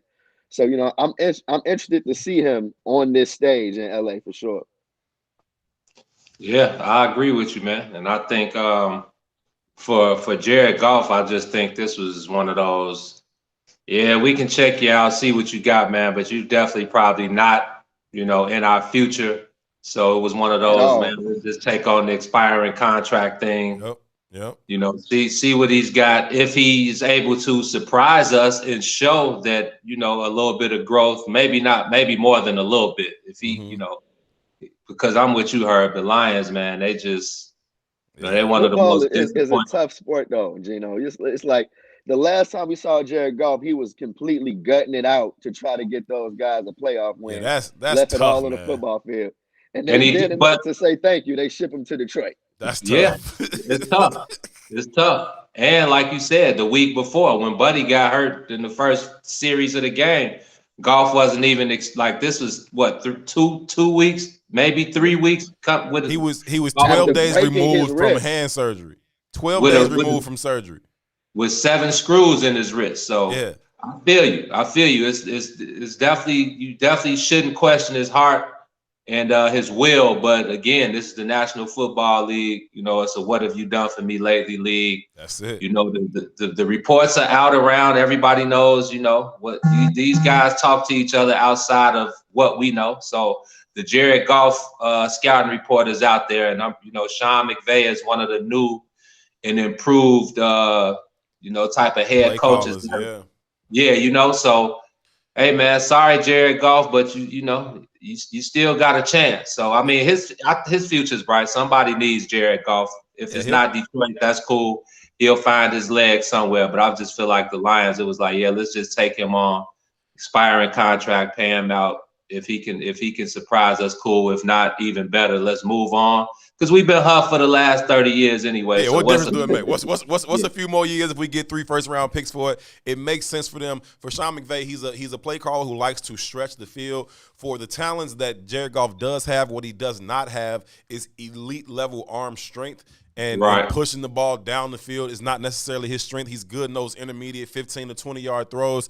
But in terms of stretching the field vertically, he's not even in the same class as Matthew Stafford as far as getting the ball down the field. And so it makes a whole lot of sense. Sean McVay has also shown that he don't love these hoes. He don't really care. Like you can leave. And so you looked at that team 3 years ago and you said, man, Todd Gurley, Jared Goff, that's going to be their foundation for the next 10 years. Sean McVay was like, Todd Gurley, you can go. Jared Goff, you can go. Like, I don't care about none of that, fam. Like, and so, that's the way he's been operating since he's been there. We'll see if it works, man. We'll see. We will see if it works. Let's switch gears just a little bit, man. Gino, I've been watching you put up these Dame Dollar highlights from Damian Lillard out in Portland, man. Every night you posting up and seeing how he did on a nightly basis. Last night, he struck again against the Chicago Bulls and sent them home in heartbreaking fashion. Talk to us about Dame. How good is this dude? And talk to us about some of the pull-ups that he was doing last night because the man was shooting from the parking lot. Man, Herb, I've been trying to tell these people for about 5 years now, right now, especially the last 2 years, who the best point guard in the NBA is. The most complete point guard in the NBA is no doubt is Dame Lillard. And that's no disrespect. Me and T had this, we go back and forth about this a lot. No disrespect to Steph Curry. I think if you think Steph Curry is the best point guard in the league, I have no issues with that. But personally, Dame Lillard, not only is he one of the big certified, one of our guys, but I just feel like, he's the type of player that I want. He's the type. If you look at the shot, if you rewatch the game, because you can just go to my page and watch it. Like you said, the last couple games I haven't done the highlights on Instagram because the game before in Houston, it was nationally televised, and obviously the game last night they played the Bulls, so mostly everybody was watching unless you were watching the Lakers and the Celtics. So I usually only put the highlights up for the NBA League Pass games for the people, for the Dame Dollar fans who, may not, be able to watch it. But if you go back and look at the shot last night, after he hits the shot, check him out. The best part about Dame is just, hey man, this is just another night, business as usual. He wasn't charged up, wasn't beating on his chest, wasn't raising his fist, wasn't doing nothing, none of that. It's just another, it's another night at the office, man. So I think I told T, man, Herb, when you can tell a person's character by the way that they play basketball, and I'll stand on that until the day I'm 6 feet under. And Dame just reminds me of a guy that, a guy that I was raised with, that I came up with, who understands, loyalty, and who understands, life and the meaning of life, and it shows on the court. And as far as going back to the game last night, if he was just treating Kobe White like a little guy all night. He was pulling up on him from 35. He pulled up on him from about 33 in early in the third quarter. And then the shot before the last one, he pushed off on him like a little guy, hit another one from about 35. And again, man, this is just, you can tell by those shots that this is something that he works on. Me and T know, just from having conversations and, knowing the backstory and, knowing unbelievable, dog. Behind the scenes things, man. This is what the work ethic, what he does in the summer, man. People have no idea about the amount of time and the amount of reps and things that he spends in the lab, man. And how many shots you got to get up on a daily basis just to, never mind make the shot, to pull with the confidence that he pulls with. That type of confidence only comes from putting that preparation in. He knows I've taken this shot thousands of times. So when I come across half court and I'm at 40 feet and I pull up, everybody else might be like, what? I'm expecting that thing to go in every time. And he ain't almost missing. G. These is all net mouth shots from 40. And I don't know how you guard a dude like that. As soon as he step across half court, he's in range. T, how do you cover a dude who can pull up as soon as he crosses half court? You really can't. Pray. You just gotta pray. You gotta pray. Shout out to Deacon. Shout out to Pastor Terrance Keys and the Power Hour, man. They just set the tone. You need to check in with him if you're gonna guard Dame, man, because he's pulling up as soon as he pull up to the arena, he's in range. I swear, you better start singing your hymns or whatever you need to do, because it ain't no telling when he gonna decide to pull up. He dropped a couple last night, and you saw Zach LaVine or whoever was on it was like, "You're not gonna shoot from right there, are you?" And Dame was like, "Oh yeah, I am, man. Yes, I am, fam. Mouth." Yeah, I mean, so that's to piggyback on what Gene was saying, it's definitely, I feel like, a 2-horse race when it comes to best point guard in the league. One day it could be Dame, one day it could be Steph. Last night it was Dame because the Bulls had that game wrapped up. Sold up. Me? That was one of those efforts from Zach LaVine. He finally hit a clutch shot after making some questionable decisions on offense. But then that play before the jump ball, they called that a jump ball. They called that a jump ball, even though they was mugging my man Zach. That should have been a foul. But still, like I truly can't believe that Dame found a way to get that ball off the jump. And like you said, Gino, as soon as he did, it's curtains. I knew exactly what was about to happen. It was cooked. A couple of things though, man. When you talk about Zach LaVine, and this is, again, you know how we feel about Zach. We've watched Zach since he came to the Bulls. We've watched him elevate every year.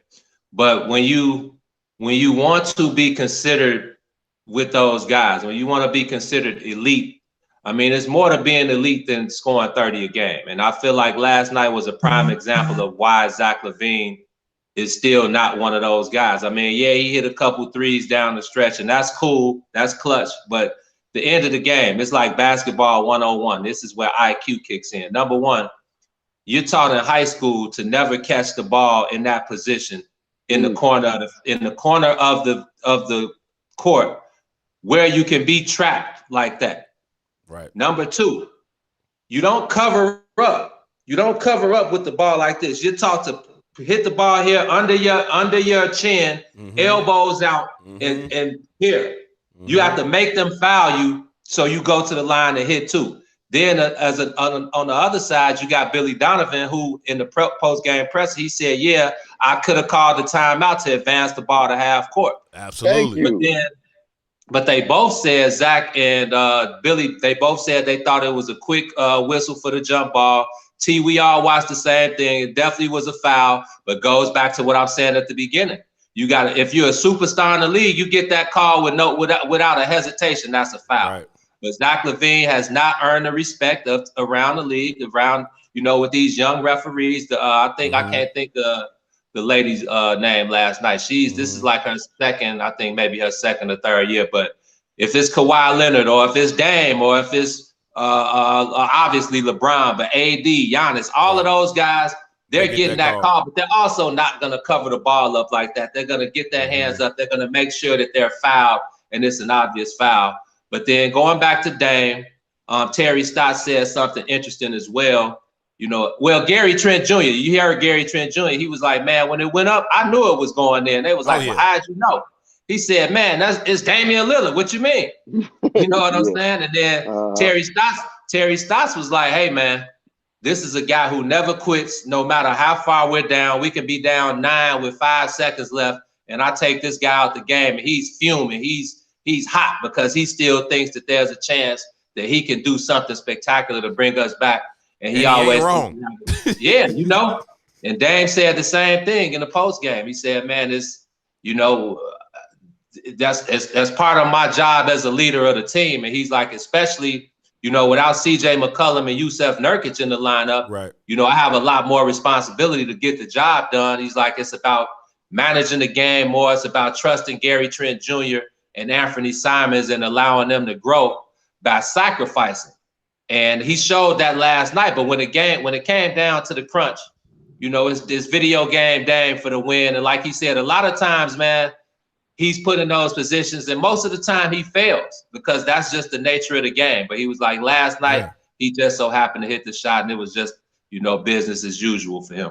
I think another thing you got to factor into that piece when you talk about a player that is in that kind of zone, he's pulling up from 35, he's pulling up from 40, he's hitting these clutch threes, he gives his team an opportunity, and then that momentum kind of builds up and everybody can feel it. Not only his team can feel it, but the other team kind of feels like everything is going against them. The people in the stadium can feel it, and I tend to believe that the referees also get caught up in that energy. And so when you see a player who's in that kind of zone, the refs tend to kind of swallow their whistle and tend to kind of let this miraculous thing that is happening kind of build up. And so you think back to Reggie Miller in the Garden when he scores 8 points in 6 seconds. Everybody can see that he pushed Greg Anthony or whoever that was on the ground, right. But the refs are like, man, they caught up in the middle of this thing too, and so they kind of just watching it too. So they watch him throw dude on the ground, pull up and hit another three. Like this dude just scored 8 points in 6 seconds. They at the end of the day, the refs are human beings too, and they kind of get caught up in that thing too. And so when you see somebody who's in a zone like Dame was in the zone last night, I don't think a ref is going to be like, man, let me bail this other team out. They like, well, let me see if dude finna do this thing, and Dame did it.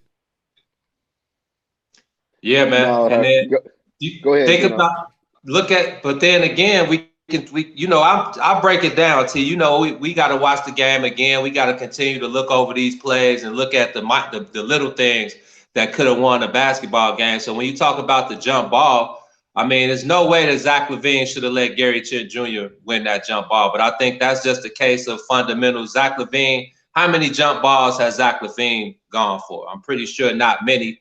And winning a jump ball is an art. If you look at it, it's an art. There's a way that you set up to get the jump ball. You have to be able to time the jump. There are a lot of things that go into that.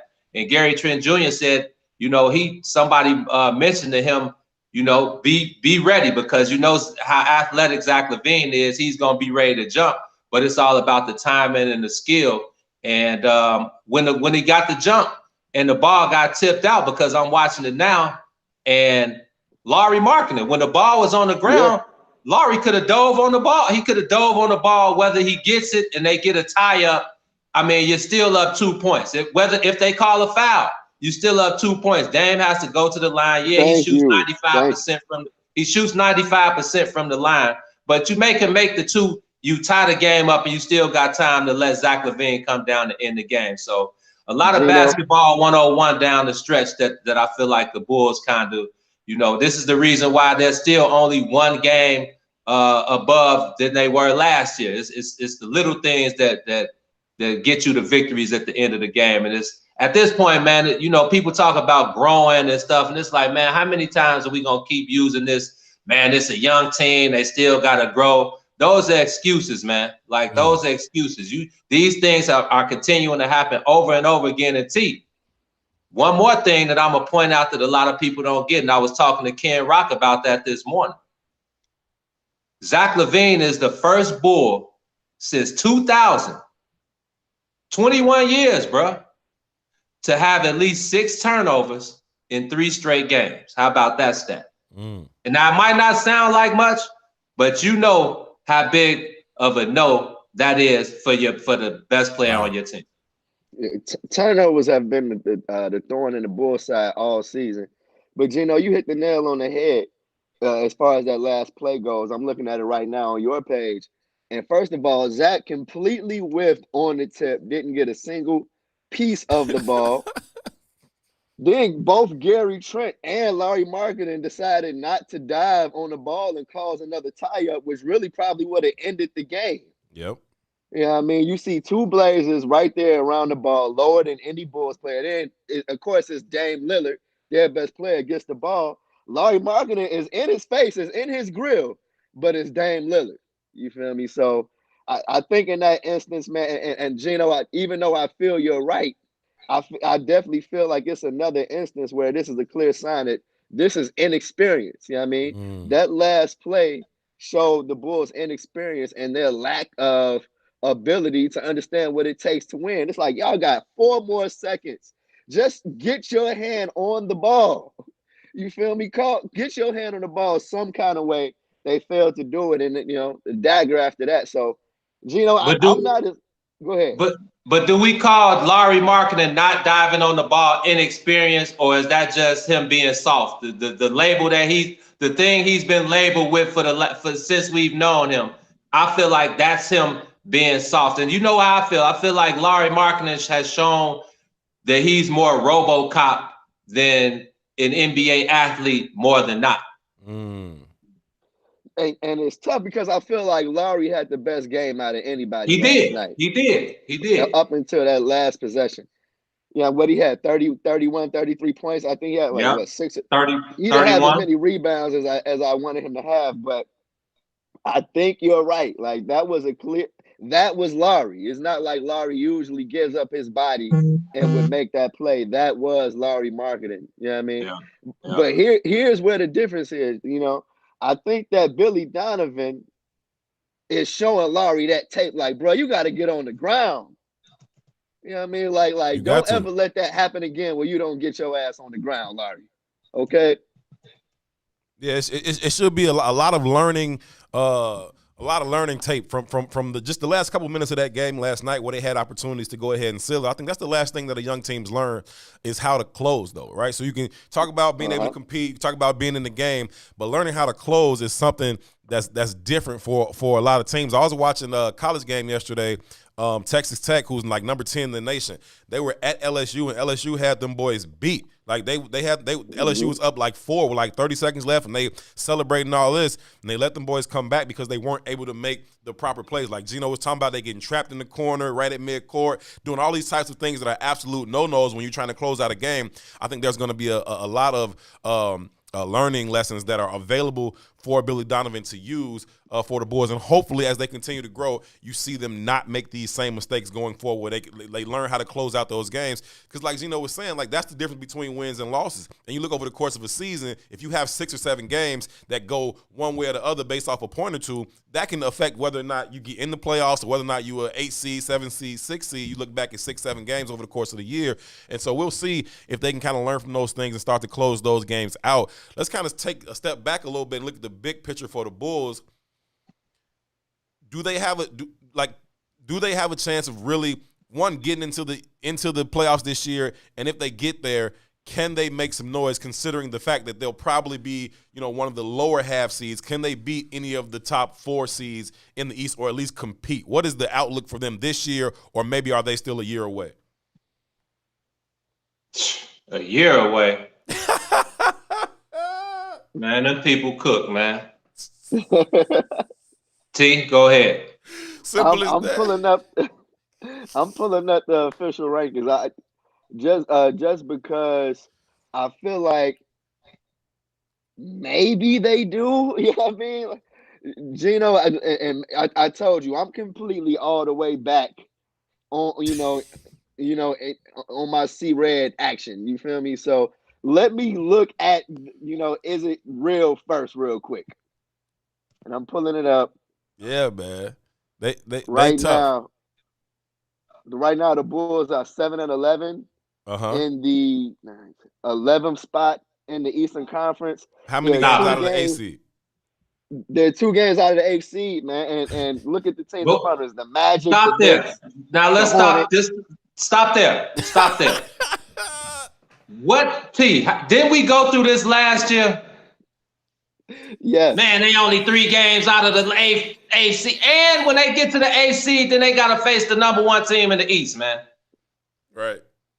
That's true. And that's a 4-game series, no matter how you slice it. Thank you. But they might be better than the Orlando Magic. They might be better than the New York Knicks. They might be better than the Charlotte Hornets. The Bulls may end up in the playoffs. It's like I don't think that's out of the realm of possibility just yet. To get smacked around by the Brooklyn Nets or the Bucks or the Heat or the Celtics or the Heat.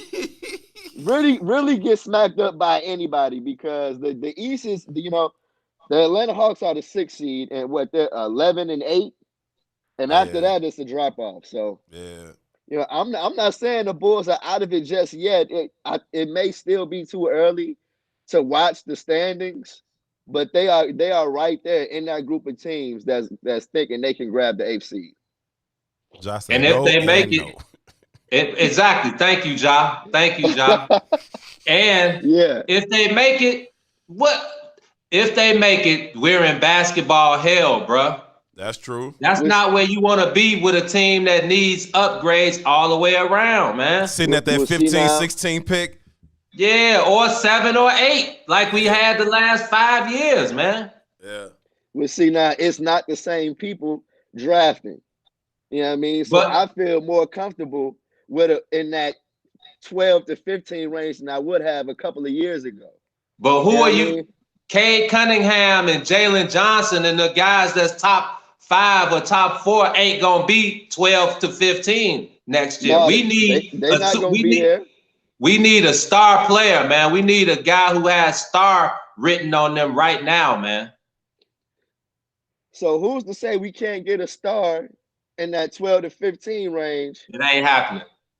If Arturas Karnisovas is the one drafted, you know what I mean? I feel like we got to give him an opportunity to find his Jimmy team. Butler. Exactly. Or, find his Steph Curry. Steph?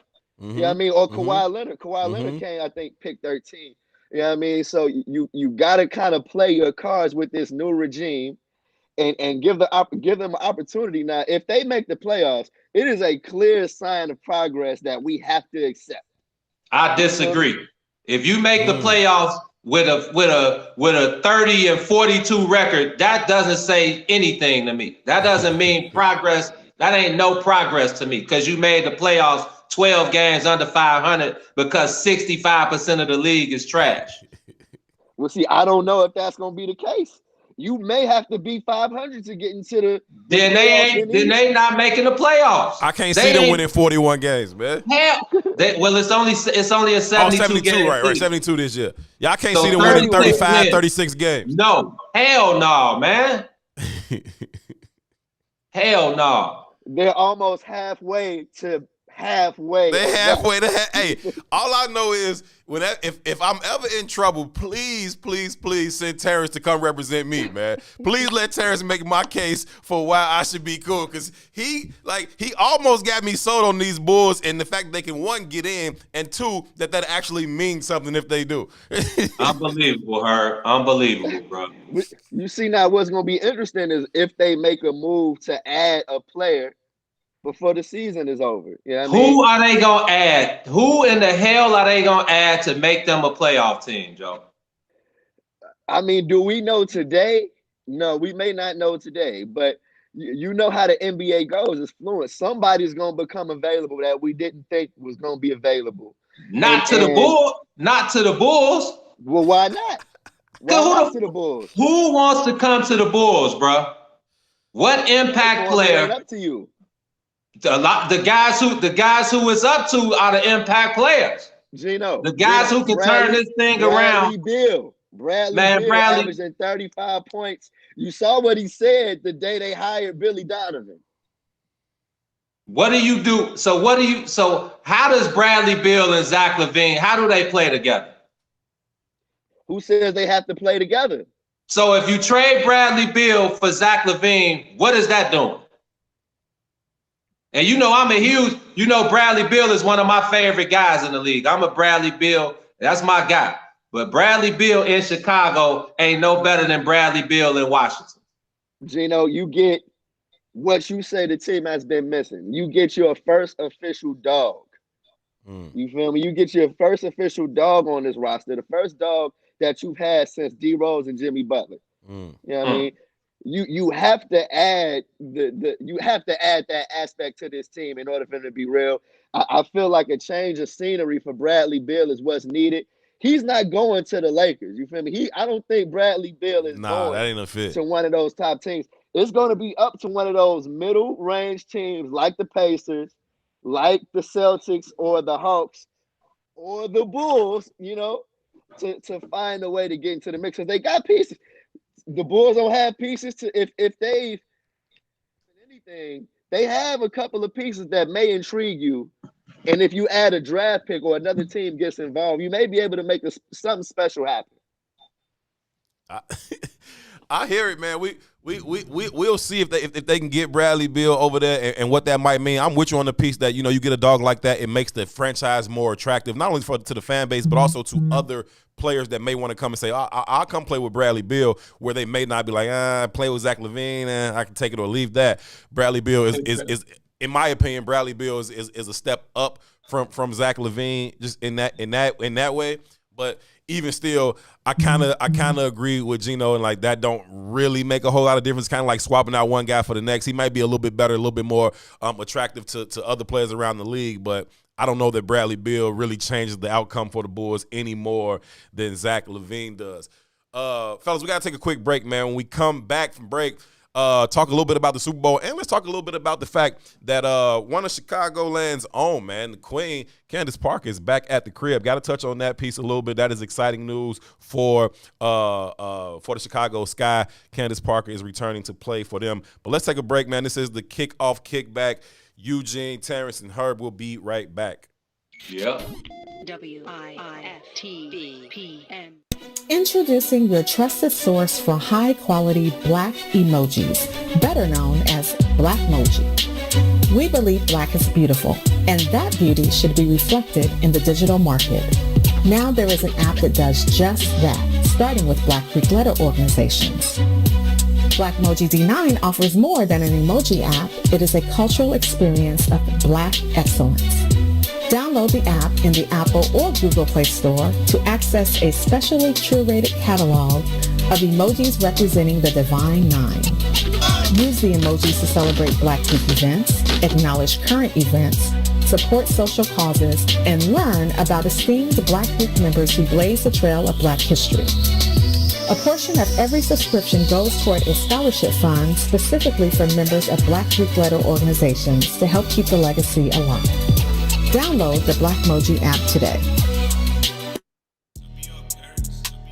From the bottom, but I'm leaving on top. Before I ever put the arm and hammer in the pot, daddy went home, told mama she could leave me on the block. If a nigga need work done, ain't hard to find. If you pay the right price, I be Johnny on the spot. Paid the plug extras just to fit it with a dot. 50 in the drum, only need 3 shots. I be telling these niggas I'm surgical with it. Ain't trained to be asking, I'm trained to go get it. If it's sustained, then you know I'm gon' hit it. Take nobody with me, don't need co-defenders. No lean in my cup, I don't need codependents. No pills in my blood, just a still in some gloves. And the steamer that's built and the bitch that's in love. Cause when I need an alibi, that's where I'm gon' be. West side of Chi, that's the home of 2-3. Used to breaking people cars parked at the UC. Fuck 'em, Chief said stick 'em, so he stuck 'em. I was leaning dick to these hoes, I don't love 'em. Waited long to get to these flows, I was stubborn. Got shit to say, gotta get it off my chest. Used to have to pack a piece to get a piece of mind. I ain't resting in peace now, so a nigga feel blessed. A nigga from the bottom. From the bottom, but I'm leaving on the top. Focused on the win, I ain't focused on the op. Made it out the streets, but it still fuck the cops. A nigga from the bottom. From the bottom, but I'm leaving on the top. Used to rise and shine, had to get my proper chop. Keeping one up in the pipe, cause the streets don't stop. If you start some shit, nigga, I'ma finish. Knock a nigga foam off the top like Guinness. Sipping, used to be in Houston, steady tipping. Now I'm out in Cali where these niggas set tripping. I stay in my lane, the streets, man, they put me on game. How real you is, got shit to do with your chain and your watch. Real is what pump through your veins, what you doing when the streets don't watch. Life is a song, keep it moving, cause the beat don't stop till they put me in a box. Trying to get a bag, and I'ma get to it with a mic or a mask. If you try to stop me, that's a fight for your ass. Used to put the work in the bags, they was busting. If a clucker wasn't smoking, they was dusting. Had them nodding off like they was sipping Robitussin. About bread bullshit, ain't about nothing. Niggas still capping for the hoes trying to front. 5 in the cipher, only smoking 1 blunt. No gas in they whip, only 1 clip between them. Got 2 guns, but they don't even clean them. Staying in their mama crib, running where your mama live. If you want smoke, I can bring a whole pack. Pull off with your bitch, let her run through the click, or put half on the Uber just to send the bitch back. A nigga from the bottom. From the bottom, but I'm leaving on the top. Focused on the win, I ain't focused on the op. Made it out the streets, but it still fuck the cops. A nigga from the bottom.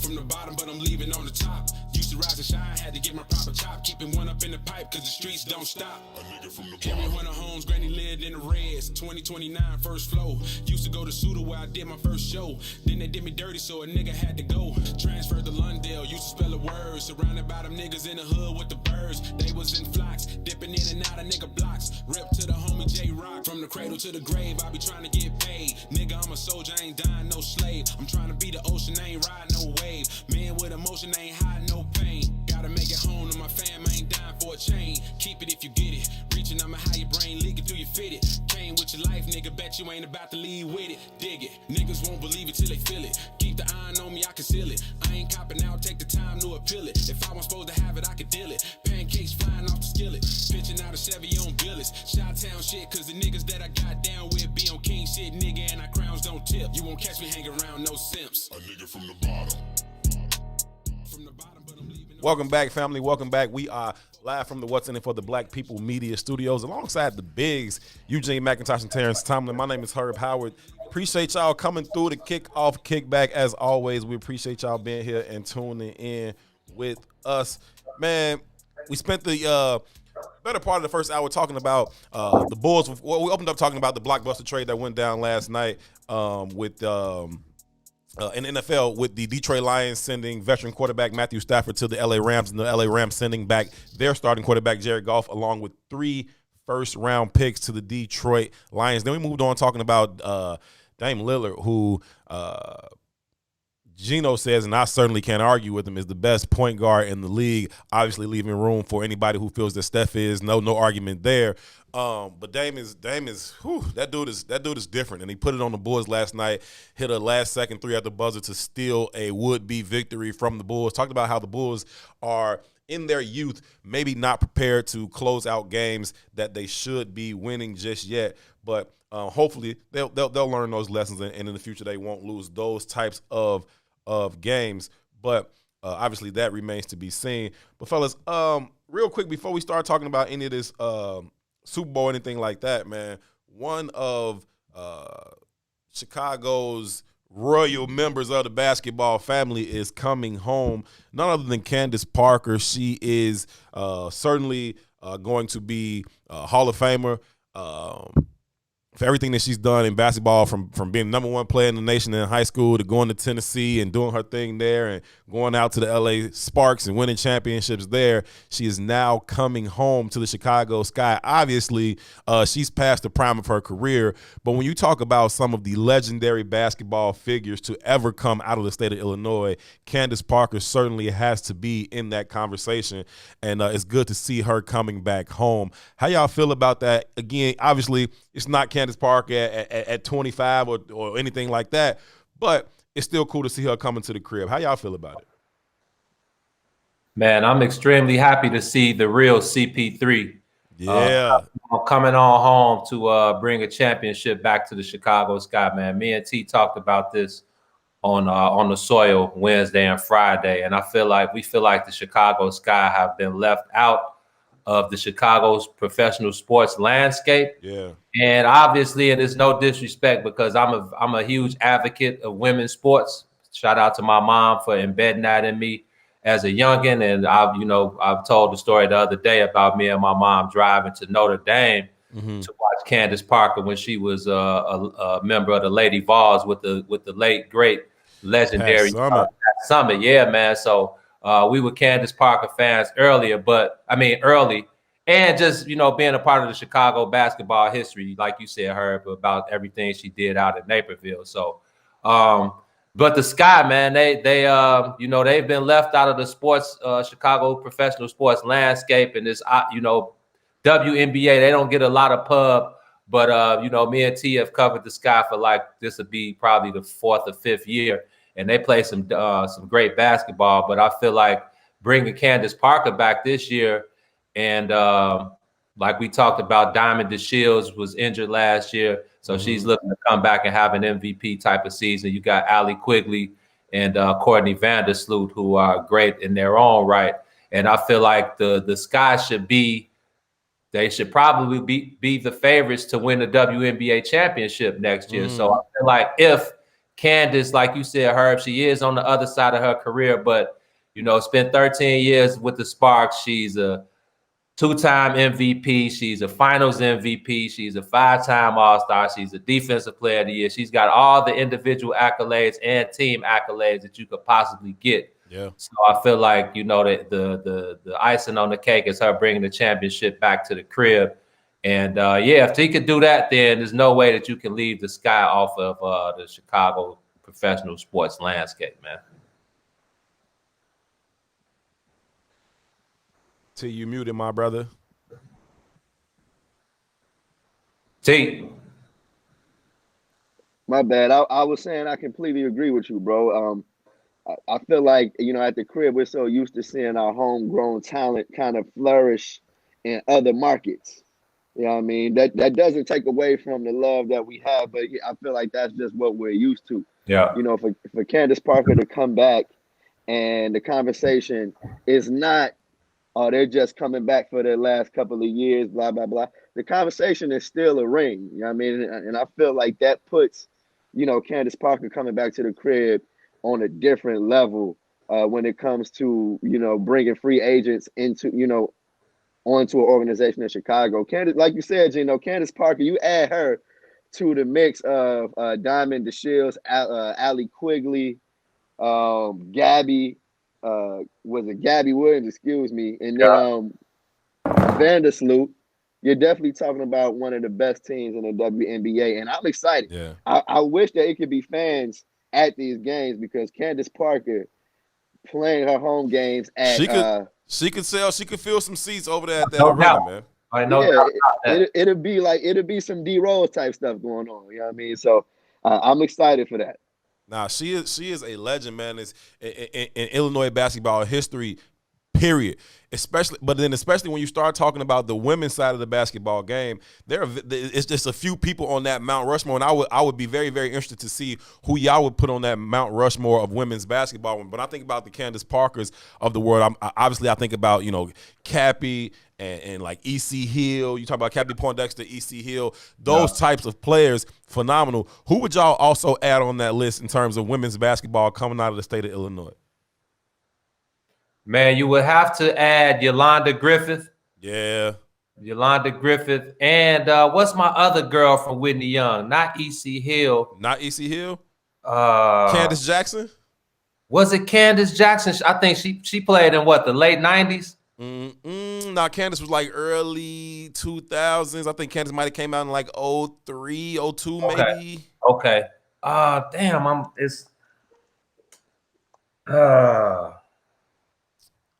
I cannot think of her name right now, but definitely, like you said. What year is the person come out you thinking of, Gino? I'm thinking she was, with her, it was E.C. Hill, like the late 80s, early 90s. Yeah, I think E.C. Hill was like early 90s, I want to say. She came out of Whitney Young, like early 90s, somewhere between like maybe 93, 95, somewhere like that. I'm trying to picture what her banner says. She got a huge banner up in the gym at Whitney Young. I'm trying to remember what years that it says up there. But a lot of great players have come through there. Whitney Young has always had a really strong women's basketball program. Whether you talk about the E.C. Hills or the Candace Jacksons or Shadon Battles, like just really, really good basketball players coming out of the women's program over there at Whitney Young. And E.C. Hill is certainly tops amongst them. But there's just been a lot of talent come out of the state of Illinois on the women's side of the game. Yeah, it's definitely, like you said, E.C. Hill, Candace Parker, Tamika Catchings. Don't forget about Tamika Catchings. Yeah. I always kind of forget that she's from the crib. Yeah. Candace, Cappy. Yeah. Cappy was cold.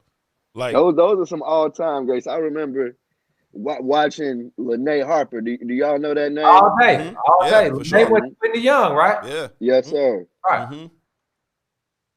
Yeah, man. It's some ballers, man. I can remember like being like, it's only been like certain players that I've been like crazy excited to go see hoop, and that was like, I would always get excited to go see Will Bynum play when he was at Crane.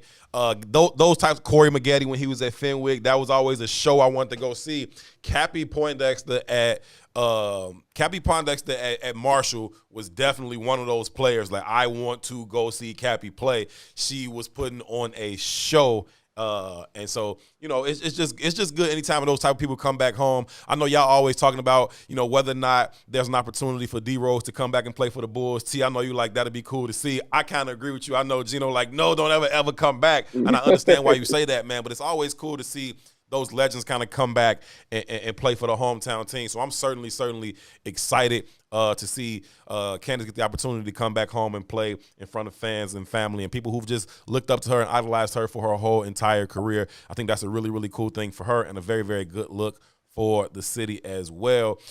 G, we started the show, man. We didn't get a chance for you to lay down the law and lay down the rules for everybody, man. So why don't you take a quick second to do that piece, man?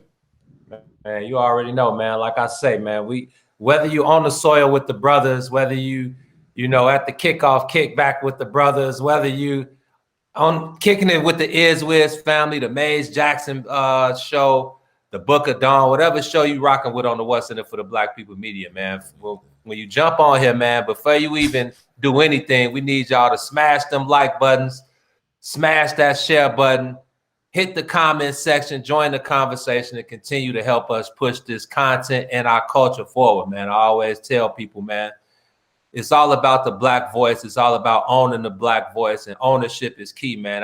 When I'm out in the world, man, it's crazy the mindset that some of us have, man. When I'm out just doing my thing, I was at the gym the other day, and I was just talking and listening, and it's crazy, man, how people's thought processes and their minds work, and people have no sense of pride and ownership. And I mean, hey, man, ownership may not be for everybody. The Black voice may not be as important to everybody as it is to us, obviously, but you know, when I'm out and about and I'm listening and I'm trying to gauge people and I hear where their mindsets are, man, it takes me back a little bit, but then I have to just come back and remember that, you know, we all ain't built the same. And, you know, it's up to us to kind of, you know, help. And, you know, I'm not trying to change people's lives. I'm just trying to, you know, bring what we do to the forefront and explain to people how important it is for our voices to be heard and for our stories to be told by us. Like, we so used to having our stories being told by them and them being able to manipulate it and tell it how they want to tell it, but it don't get no better than coming from the horse's mouths. And I feel like on the soil, I said what I said. The Mays Jackson Show, the Book of Dawn, the Kickoff Kickback. I feel like this is as important of content that there is out there right now. So continue to support us, man. We appreciate everybody that's a part of the What's in It for the Black People Media family, whether you send donations, whether you send stars, whether you just share, whether you like, whether you join the comments. A lot of you guys we don't know personally. It was dope. The week we had the tailgate.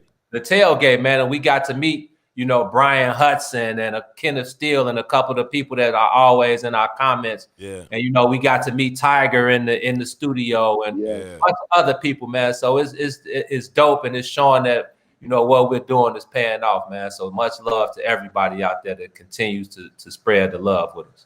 Well said, my brother. Well said. I also want to add another way they've been supporting, man, is through, you know, supporting the products and the merchandise that each respective show may have to offer, man. Y'all have sold out another round of Scully's, man. Them joints is fire, and I'm starting to get real pissed off that I keep missing the beat on these joints, man. Hey, T, tell Herb to chill out. Drop the science on Herb, man. Oh, Herb, man, you know we got you. We weren't letting you go untaken care of this time around, Herb.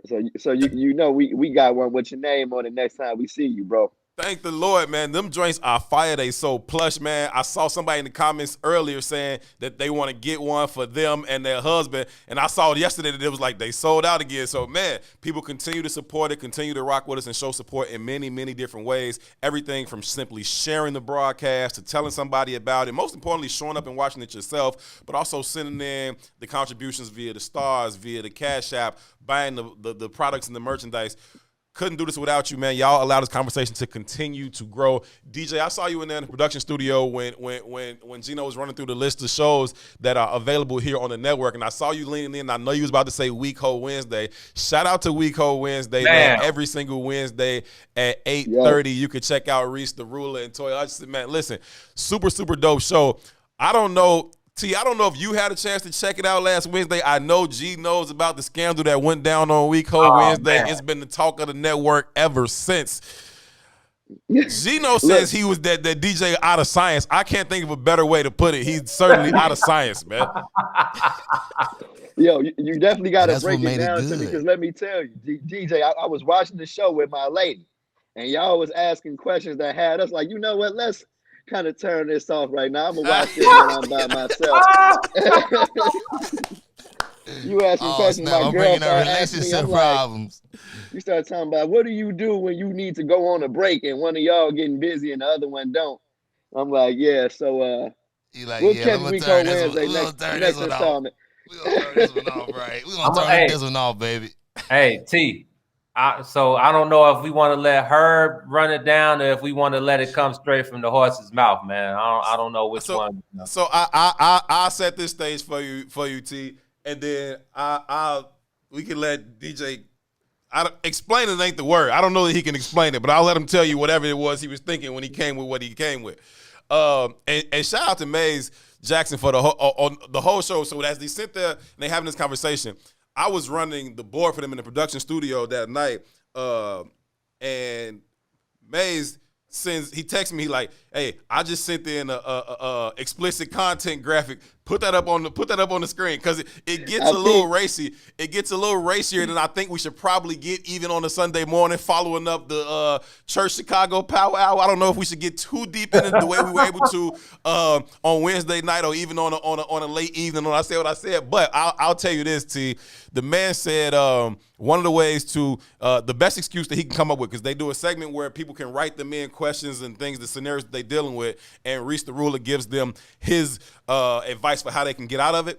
And the question came in and said, listen, man, if I've been stepping out on my lady and then I come back with some STI and now I give it to her, what kind of excuse can I give to her? If I think maybe she been stepping out on me, do I kind of just wait and see and let it play out? And Reese had his advice. Listen, man, listen. So the whole thing is he didn't want to lose her. So everybody was like, just man up and tell him. But I'm like, if you tell him, he going to leave. So I was like, hey, just think of the most craziest story. Just say, hey, if you from out south, immediately say, Bay, I was out west. Once you say that, once you say, Bay, I was out west, she already like, what was you doing out there? So I'm like, yo, listen. You know what I'm saying? Say, Bay, I was finna go get some swishers. And 7 men dragged me in the alley and raped me. Oh, and my then, God. Oh, my God. And then I went home, and then you go home and you have sex with her, and then you wake up in the morning time and be like, it hurts to pee, and then you blame it on a man that, you know, raped you in the morning. But it never happened, so it's a lie anyway. I'm confused. If you know it's a lie, why does it matter? I can't get with it, man. It's like, let me clear my throat real quick. I cannot get with it. I don't even want that energy over my universe. It's like, baby, I got burnt. Yeah, you know it's wild out here. You just gotta face the music at that point, G. I face the music. The relationship could be over before I come up with that excuse. Joe. And then Herb said that she believed you didn't leave her last night and came to lay with you, baby. Yeah. And then he talk about so this happened to you, and then you go home, and then you getting involved with your lady? Like, who does that? Who gets raped by 7 people and then go home and get involved? Like, that's not even a real thing. That's what I'm saying. It's You're so supposed crazy. to come home like Cuba Gooding Jr. and right. And the Boys in the Hood. You gotta start fighting the air and shit. But then she gonna need to console you, be like, it's okay, baby, you know, come to mama. Then she holding you tight. Oh, and my y'all, God. you know what I'm saying? Y'all, you know, do it. Gene is also, oh my God. Hey man, hey look, DJ, you know I rock with you 100%. You my boy, G. But brother, I'm at a loss for words right now. But it's a lie, guys. It's a lie. So why does it matter though? It's too wild of a lie. That's the It's point. too wild of a lie. She cannot leave you after It's that. like she got a right to be mad at you for coming home after that. Like, why you ain't go to the hospital? I came home to you, baby. I'm ashamed to tell the hospital. You know, I can tell you because I can tell you anything. So when we was talking about on I Said What I Said, a bunch of ladies was in the comments like, yo, if you got gang raped by 7 men and you came home not needing stitches in that area, we have a whole nother problem. Okay, because this ain't the first time that we've had some insertion in that area, sir. Like, listen, man. Hey, go ahead, and throw the parental advisory sticker. You know what I'm saying? We got to throw the parental advisory sticker up on the kickoff kickback now, man. That's enough for a Sunday, man. That is enough for a Sunday morning conversation, man. Y'all make sure y'all check out. I told him to stretch back like elastic, remember? Oh man. Hey man, so yeah, go ahead, Herb. Yeah, so oh my make sure y'all tune in to Weeko Wednesday. Yeah, that's Wednesdays at 8:30, man. For all kind of debauchery, man. Like, it is complete, absolute debauchery, man. If y'all want to check that out, make sure y'all do. Again, that is Wednesdays at 8:30. It'll be entertaining for sure. It'll be entertaining for sure, but we will leave that piece at that, man. DJ, turn off your microphone and turn it back on, man. Because you gotta treat DJ like Lil Ron now, Joe. You know what I'm saying? Like, that's different. That is different. But anyway, man, we are officially 7 days away from Super Bowl. What is it? 54? 55? Good question. Y'all know how to read the Roman numerals? A little bit. Yeah, I'm probably cooked after about 35. This is 55. This is 55. Okay. So what is it, LV? What is it, T? Yes, sir. Yes, sir. Okay, her, LV. look at her, man. That's that Whitney Young. That's that Whitney Young, man. You know, you should have been a Dolphin, man. I mean, Yeah, shout out to the Caravan and all that, but you know. Yes, sir. Okay, so Super Bowl 55. Appreciate you, Chris Williams, coming through with that piece. Super Bowl 55 is 7 days away. The Tampa Bay Buccaneers are the first team to ever host a Super Bowl. The Super Bowl was obviously slated to be in Tampa this year, and then the Tampa Bay Buccaneers have earned the right to play in that game. So they're going to be the first team to host a Super Bowl in their own city. They will be going up against the defending Super Bowl champions led by Patrick Mahomes. Really, really good game, man. I'm leaning towards the Chiefs. I'll let the week play out, and then we can make our picks on next Sunday, man. But it's a really, really intriguing game. You have the guy who's dominated the league for the past 20 years going up against the guy who certainly may dominate the league for the next 20 years. Very, very intriguing matchup. Should be a lot of firepower. Which of these defenses do you think can slow down the other team's offense? Herb, I feel like that's a great question because that's exactly what it's going to come down to. Yeah. I think that the Chiefs defense just has less to deal with than Tampa Bay is going to have to deal with, versus the Chiefs, man. Yeah. You think that, when it comes to Tampa's defense, you may think that you got Patrick Mahomes, contained until he flips it to, Tyreek Hill, and it's a 30-yard gain out of nowhere. You know what I mean? Yeah. I don't think Tampa Bay's offense has that capability. So I just think fundamentally Tampa is going to have their hands full more than the Chiefs. But I still like that Tampa defense. I like their secondary. I know they got to get a couple of players back. Both their starters are down, but they played well versus Aaron Rodgers, man. You can't ask for, for a better performance than, how they did versus Aaron Rodgers and that Packers offense, which was lethal going into last week. So I'm looking at the Chiefs as having the best chance to make an impact on defense, but I'm not counting Tampa Bay out as well and Ty Bowles as guys. So Chris Williams makes a good point real quick. Let me jump in because Chris Williams just made a good point. He says Tampa Bay's defense just stopped the #1 offense and the league MVP this year. Yeah, but that ain't the Kansas City Chiefs. It's not. Okay.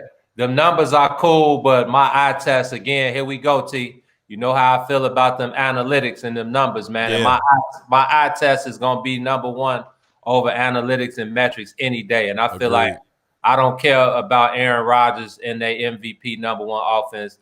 Patrick Mahomes is the best quarterback in the NFL.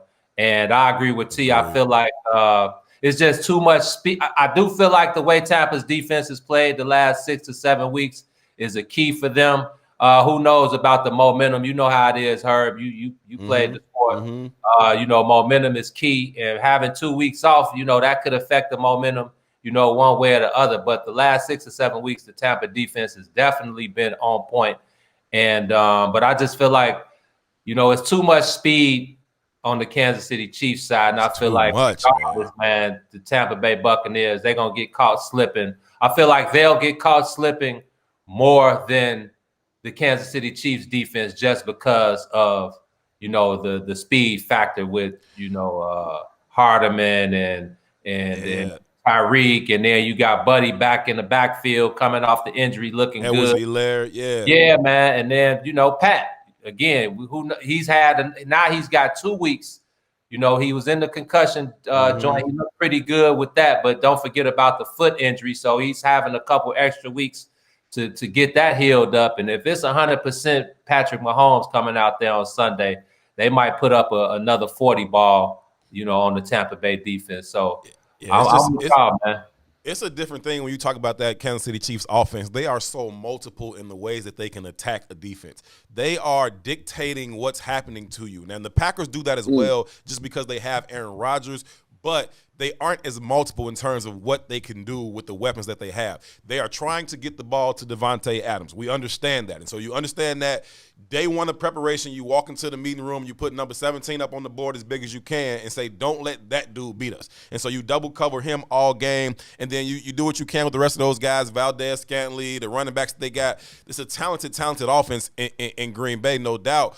But when you talk about what the Kansas City Chiefs can do to you, named all those guys, the Hardemans and the Tyreek, you named them all. But and then you still got to deal with Travis Kelce, right? Who's just gonna eat you up in the middle of the field as soon as you start, trying to shift your defense one way because you see Tyreek Hill in a full sprint, jet sweep motion across the field. Your eyes automatically go that way, and your feet kind of start to lean that way. Next thing you know, you got Travis Kelce busting out the back door this way. He's wide open. It's like it's too much to worry about, and then they can still turn around and hand it to those running backs that they have.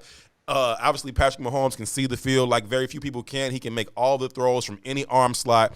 I think that's just a lot for any defense to deal with. The Tampa Bay Buccaneers defense, as you said, have been playing really good football the past 6 or 7 weeks, and they got guys like Levante David and those guys that are making plays all over the field. But, man, it's a lot to ask. It is a lot to ask of a defense to contain that particular offense, and I think they're going to have a hard time with it. Whereas on the other side of that ball, I think guys like Tyrann Mathieu, he is one of the best players in the league, in my opinion, because he can do so many things for you, right? He's like one of those guys on offense who can line up in the backfield, line up in the slot, line up on the outside. He does that for you on defense. He can play the deep middle of the field. He can come up and blitz off the edge. He can play zone coverage. He can do so many things for you from a defensive standpoint. He's like that joker out there is he a safety? Is he a nickelback? Is he an outside linebacker? Like, what is this dude doing? Where is he at on any given play?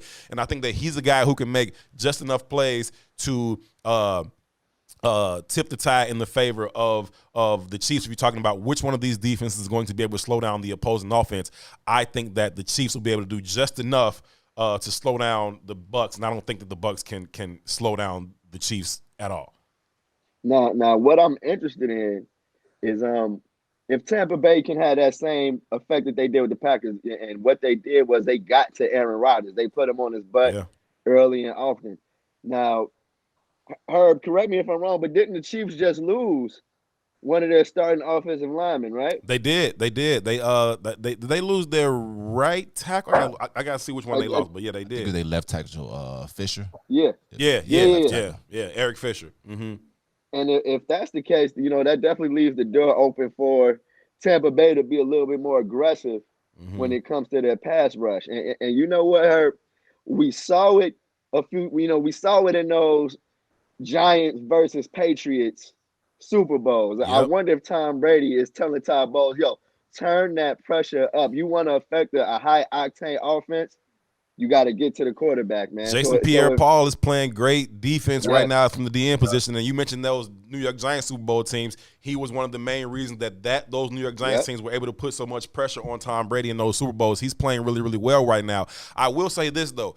Again, because of all the things that the Chiefs can throw at you, all the things that you got to see with your eyes, all the things you kind of got to be prepared for, that's one way to slow down a pass rush in and of itself. If you're a defensive end and you see Tyreek Hill sprinting across the field from that way and he's coming your way, it's going to slow down how fast you come up the field to rush the quarterback because you're scared. Like, are they just going to dump this thing right over my head to Tyreek Hill? And if he gets the ball with space, he's going to hit his head on the goalpost from 80 yards if he needs to. And so that's one way to slow down a pass rush in that way, just using those screens, dumping it off to Hardeman, dumping it off to Tyreek Hill, dumping it off to Edwards-Helaire. That can slow down some of that pass rush if you are worried about guys like Jason Pierre-Paul getting in your backfield and disrupting your game plan, which he's certainly capable of. But it's a lot of window dressing to deal with when you talk about the Chiefs. And that could also be your downfall. Because something that me and T talked about last week, and I think this was a great point that I have to give credit to my boy Sean Emmett on Facebook last week. He referred to Patrick Mahomes, reminded him of a shortstop in baseball. That's real. And I feel like Pat Mahomes is probably the only quarterback with that type of instinct and with that type of foot. El Mago of the NFL, man. There you go, Herb. And again, I defer to you because you played the position. But when you're able to have your feet under you, you know how much, you know what it takes to be able to be on the run and be able to make those quick side throws, not to be able to get a full wind up in, to be able to read, react, have your feet under you, and be able to make those quick plays and quick twitches when you see JP coming off the end, and be able to just shake free. You ain't got to Lamar Jackson them. You ain't got to shake them and spin move them, but you got to do just enough to be able to get out the way and be able to dump that ball where it needs to go, to be able to let your players create and get the yards after the catch and that thing. So I do agree that, they may need to turn the defense up just a bit, but don't go too far, because that could be the straw to break the camel's back, and that could be the way Pat Mahomes gets his he gets that gauge, and he could put up an easy 40 ball, man. It could get ugly for the Tampa Bay defense real quick. So I know Todd Bowles is doing a lot of studying right now, a whole lot of it. It's a whole lot of things to prepare for when you're dealing with that Chiefs offense, man. Andy Reid has been one of the great offensive minds of a generation, going back to his days with the Eagles, but even going back to his days with the Packers when he was coordinating that offense for Brett Favre, and they was hanging 40 on people. Like he's just one of those guys who understands how to attack a defense, and he's done it everywhere he's gone. And now he has more talent than he's ever had. Obviously, when he was with Green Bay, you got Brett Favre, but he didn't have that type of talent on the outside. He had some guys, the Sterling Sharps, the Robert Brooks of the world back then, and then obviously he had some talent in Philly when you talk about Donovan McNabb and like Brian Westbrook, but they never had that elite talent on the outside except for when they had T.O. that one year and went to the Super Bowl. Other than that, he was throwing to guys like Todd Pinkston and whatnot. And now you're dealing with a whole different caliber of talent, and I think that you give Andy Reid all of those toys to play with, and he's a really, really hard coach to prepare for and to defend on game day. So we'll see. I think that – what do y'all think about Andy Reid's legacy if he is able to go ahead and get a second Super Bowl? He spent so many years out in Philadelphia, constantly getting to the NFC Championship, never really getting over that hump. And now if he's able to win back-to-back Super Bowls, what do you think that does for Andy Reid's legacy as a coach?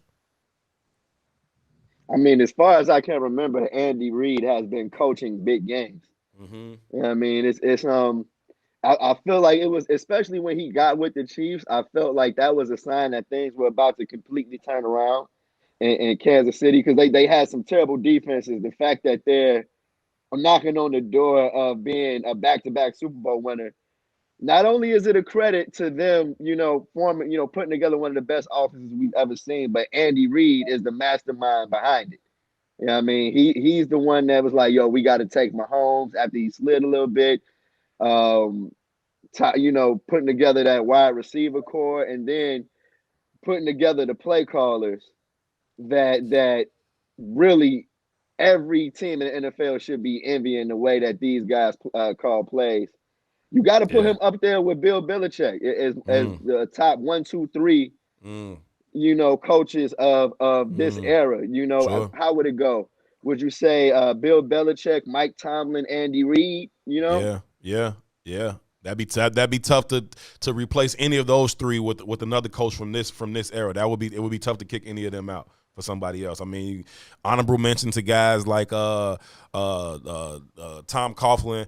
Obviously, he won 2 Super Bowls during this time, and he's had some success with some other teams. But the way they've been able to sustain it, those 3 guys would certainly have to be at the top of a list. You talk about coaches for the past quarter century or so. Yeah, when you speak about, when you talked about Andy Reid and the years that he spent in Philly, and those guys, always making it to the NFC Championship, making that one Super Bowl, that goes back to when we talk about Donovan McNabb, and even going back to high school and his career at Carmel, his career at Syracuse, and then his career in the NFL.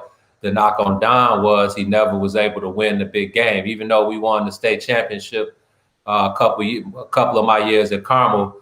Donovan McNabb wasn't the starting quarterback until his junior year. So the 2 years before that, Mike McGrew was the quarterback. So, but then we know at Syracuse, they never won, the big game there, never made the national championship. Right. When you get to the NFL, he never won the Super Bowl. So I feel like it's the same thing with head coaches, and Andy Reid, being the coach of that Eagles team and never being able to, get one there. So I feel like, with him going to KC and bringing those guys around and finally winning one. It's like if you win one, then nothing else matters. It's like forget what happened in the past. You got one, and that's cemented.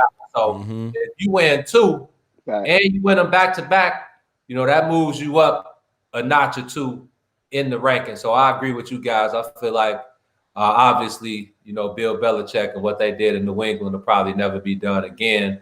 And Mike Tomlin's had a great run in Pittsburgh, but I will have to agree with T, man. After that, you have to throw Andy Reid in there, man. And I've been a fan of Andy Reid, the whole time. I had a chance to go out to Philly one year, and I think it was it the second year they built Lincoln Financial? It might have been the second year, but I got a chance to meet Andy Reid and talk to him for maybe a couple minutes, and he was a real cool guy, man. So I'm happy to finally see him get his just due. Side note, I love the way they do. I love the way they have the sports. I guess you call it. I would call it a sports complex or whatever, set up in Philly, where all of the stadiums are right there. I think it's a really, really dope thing they did. They got it set up right there off the water. It's a really, really cool look out there in Philly. I like the way it looks. It's a good vibe the way they did their professional sports teams, where you got all of the teams kind of playing in that same area right there where all those stadiums are. I think that's a really, really dope thing. I want to touch on this piece, and I just saw Chris Williams kind of mention it. He said, have the Falcons got a coach yet, or do y'all think they'll offer Bieniemy job if KC wins? I think win, lose, or draw, somebody needs to hire Eric Bieniemy as their next head coach. This is a guy who has been successful all over the league everywhere he's been. Going back to him being the running backs coach for the Minnesota Vikings when Adrian Peterson got there, right? And he was successful with that. He's got the offensive coordinator job now in Kansas City. They've obviously been putting up points at a very, very high rate for the past several years. And I think that he deserves an opportunity to be a head coach because of the things that he's done. Will somebody give him that opportunity? That remains to be seen. But I think Eric Bieniemy is certainly worthy of being that next coach to come from that Andy Reid tree, which seems to be like working for Andy Reid right now seems to be the launch point to the stepping stone to you being a head coach for yourself. Whether you talk about Matt Nagy, Frank Reich, all of those guys who come from that tree and are now head coaches on their own, I think Eric Bieniemy certainly should be the next guy. As far as Eric Bieniemy getting that Atlanta job, I think Atlanta hired a new head coach. Okay. Arthur Smith. So I don't know who, who still needs a head coach. And if there's no availabilities, it's definitely a Travis mockery that Eric Bieniemy, who has put his qualifications have been on display on the football field for years. I don't know if you guys saw the press conference for the cat that they gave the Philadelphia Eagles head coaching job to. That thing was terrible. I would have fired him right then. Like, you know what? We made a mistake, fam. Keep your little bread. Get out my facility right now. He sounded terrible in that press conference. I have no faith in that man as a leader of men to go and get this team where they need to go. Put me on. What did I miss? This man came up talking about how easy it was going to be to implement his offense, and he was stumbling over his words for like 90 seconds. It was bad. It's like, all right, fam, it's going to be easy, but you can't even explain this to the media. It was bad. He was talking in circles. He was double speaking. He was contradicting himself. He's talking about what you want to be able to do is put your players in a position where they can play fast. And so we're going to implement a system where it's going to be easy for them to learn, and so that they can play fast. We're going to have a very simple system that's easy to learn. Then he realizes he's saying that your system is going to be so simple means that the likes of these defensive coordinators around the league can figure this thing out too. She was like, well, it won't be simple for the defense to figure it out, but it's going to be simple for us to figure out. And so we're going to be playing. It's going to be hard, but it's going to be easy. And it's like, what the hell are you talking about, sir? He sounded terrible. And this went on 90 seconds of this dude just ranting but not making any sense whatsoever. There's no way a Philadelphia fan, that's already the toughest fan base in the league, no way they have confidence that they got the right guy right now. Herb, Gino says something that I feel like every time he says it, it's on point.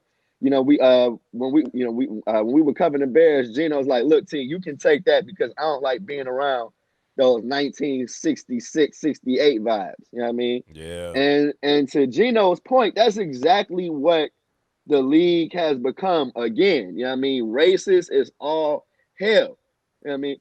I don't know how many coaches or black coaches that are qualified have to be skipped over before this It's becomes the unbelievable. conversation about it. It's not about qualifications. No. It's not about who's the best candidate. The No. Rooney Rule does not work. It never worked.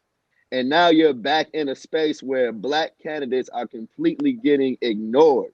You know what I mean? Not for head coaches, for GMs. And it's really sad. And you know, it's really sad that the NFL is just hiring these white dudes for no reason. Young white dudes.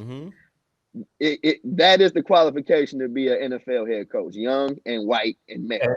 And I'm glad you guys brought that up, Herb. I'm glad you brought that up because that's definitely something that I wanted to tackle before we got out of here today, man. And it's just like, you know, the Rooney Rule. It's like, yeah, we know why that rule was put in place. It was just All symbolism. All symbolism, bro. It's like, you know, the Lions, they hire their new head coach. You know, the Bears bring in Mike Singletary, you know, just to bring him in to say, yeah, we brought Mike in, you know, to see if we wanted to hire him as a defensive coordinator. Cool. We knew that wasn't going to happen.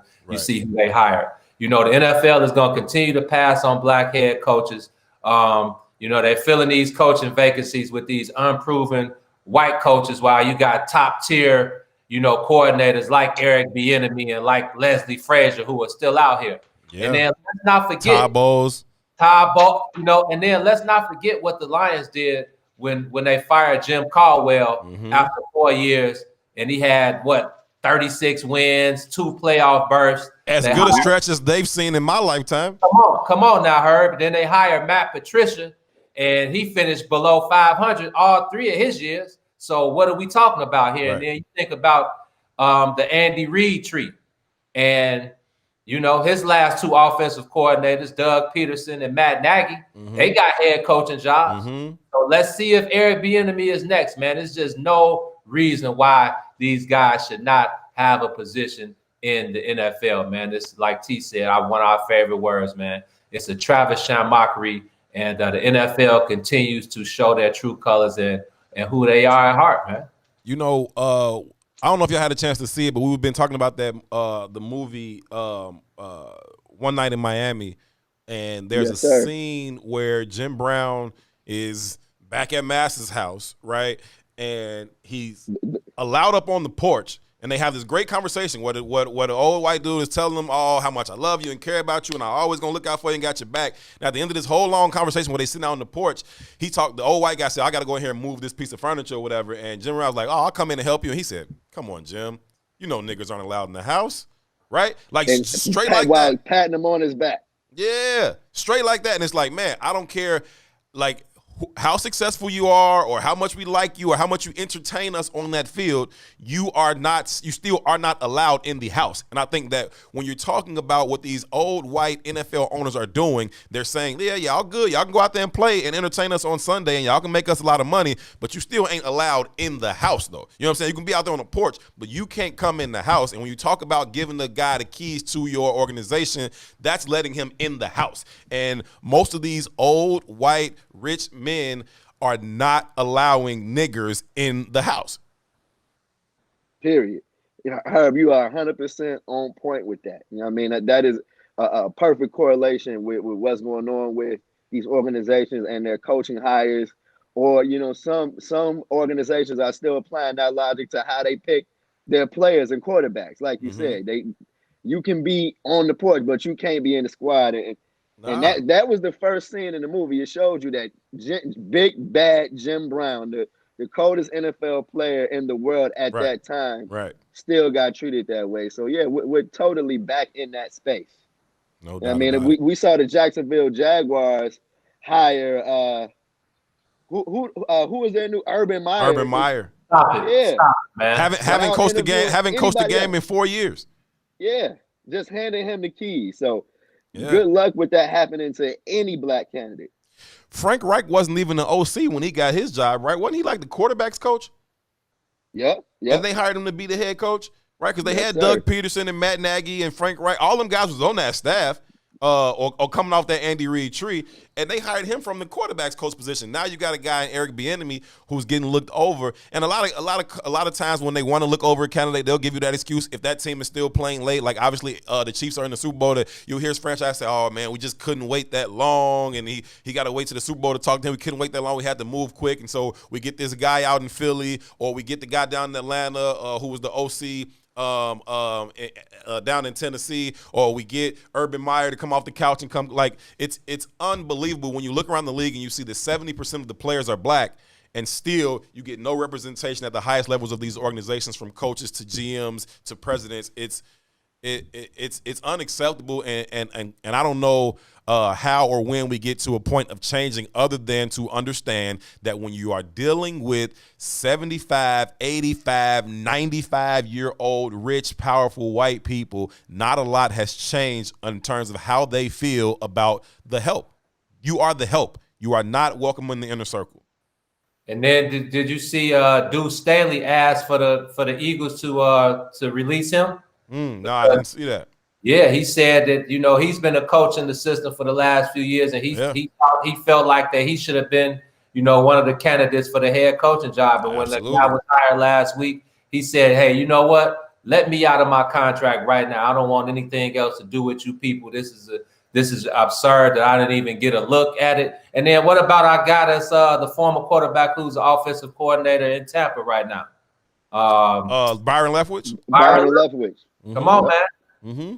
There's a lot of guys out here that deserve a chance, man. So I'm with you, Herb. As long as the good old boys are in control, and we're gonna continue to see them run this thing back and forth. And that Rooney Rule was just put in place to kind of, just pacify us a little bit. Yeah, just like don't patronize me with that type of foolishness, man. Like if you're not gonna actually start hiring these people, then stop playing. We don't need you don't need to invite me in for an interview just because the rules say you got to, when you already know you finna go with some white dude or some retread coach. I'm so tired of seeing these retread coaches steady get jobs over and over and over again. You're starting to see them give guys first chances, but all those guys are white, right? You're not seeing, and you talk about a guy like Deuce Staley. This is a guy who was a star for the Philadelphia Eagles. So not only did he start for y'all as a player, he's putting a lot of time for y'all as a coach since then, yet and still, when it's time to hand over the keys to the franchise, he's not even considered as a viable option, although he's been a member of that organization for probably the past 20 years as a player and a coach. It's unbelievable. Again, I could see him wanting to leave if Eric Bieniemy got a head coaching job. He said, well, I'm just going to go back out here and hook back up with Andy Reid again.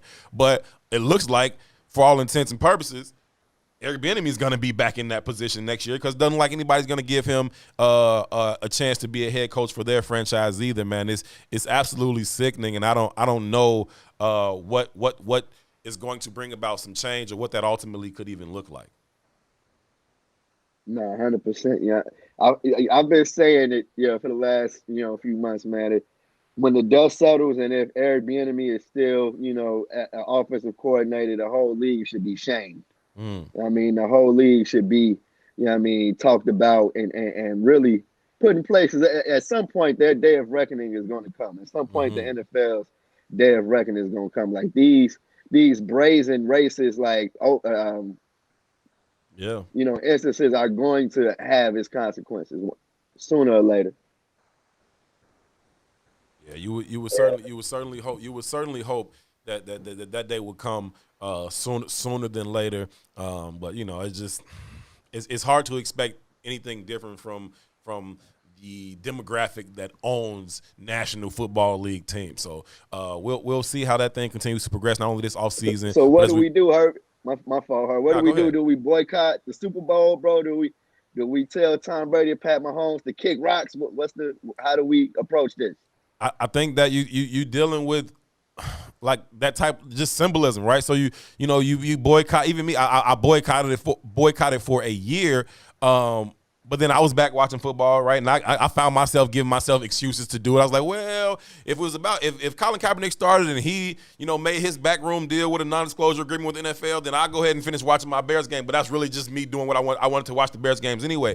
And so it's going to take a level of commitment that is going to have to include not only the entire black fan base of the National Football League, but the black players of the National Football League to say, man, something has to change. This thing has to be more reflective of the demographic of players here. You can't have a multi-billion-dollar industry that is made and earned on the backs of black athletes, but not give any of them an opportunity to ascend in the ranks off the field in terms of being coaches or GMs or anything else. And so it'll take the players to say enough is enough until we start to see where each and every year the demographic of coaches and general managers gets a little bit closer to the demographic of players on the field, then we're not really going to be rocking with it. But again, that's a huge sacrifice to ask of these players to say to walk away from those checks.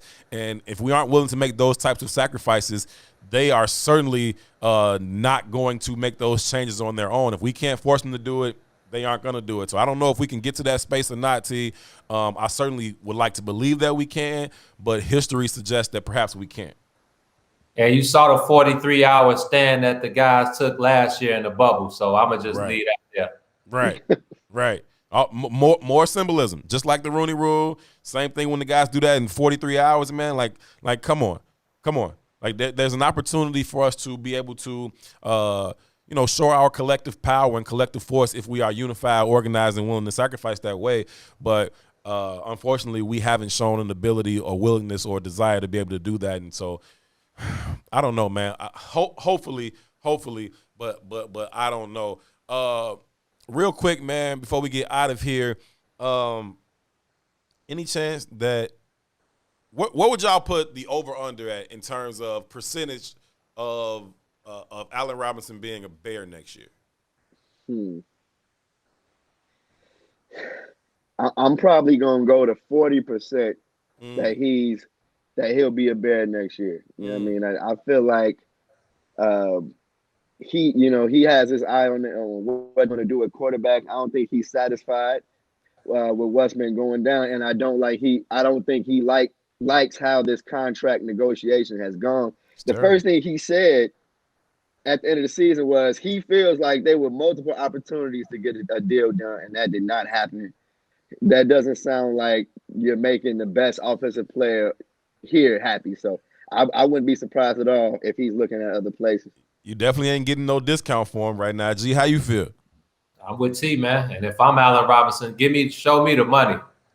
They talked, Phillips and them talked about how much they love him and all of that, and that, that end of the year presser, which was a bunch of fluff.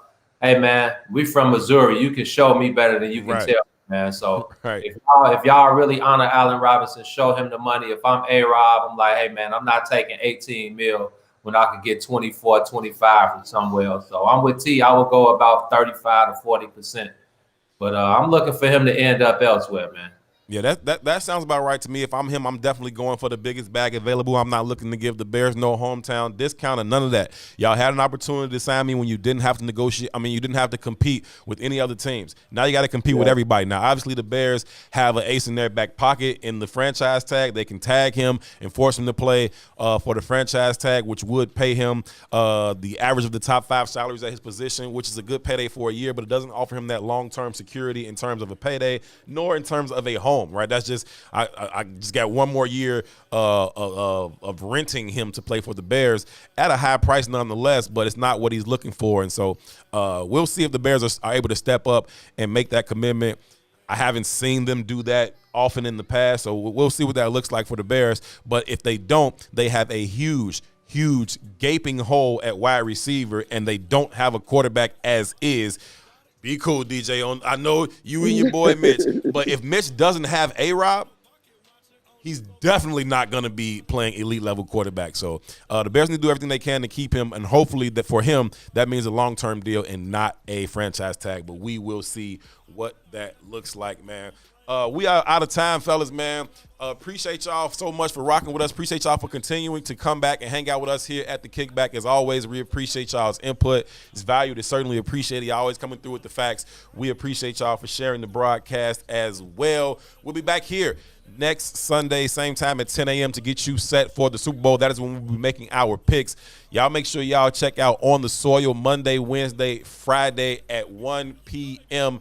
And check out I Said What I Said every single weekday, 3 to 6 p.m. We'll see y'all next week. For Terrance Tomlin, for Eugene McIntosh, and for Reese the Ruler doing all the hard work behind the glass. My name is Herb Howard. We'll catch y'all next week. Peace.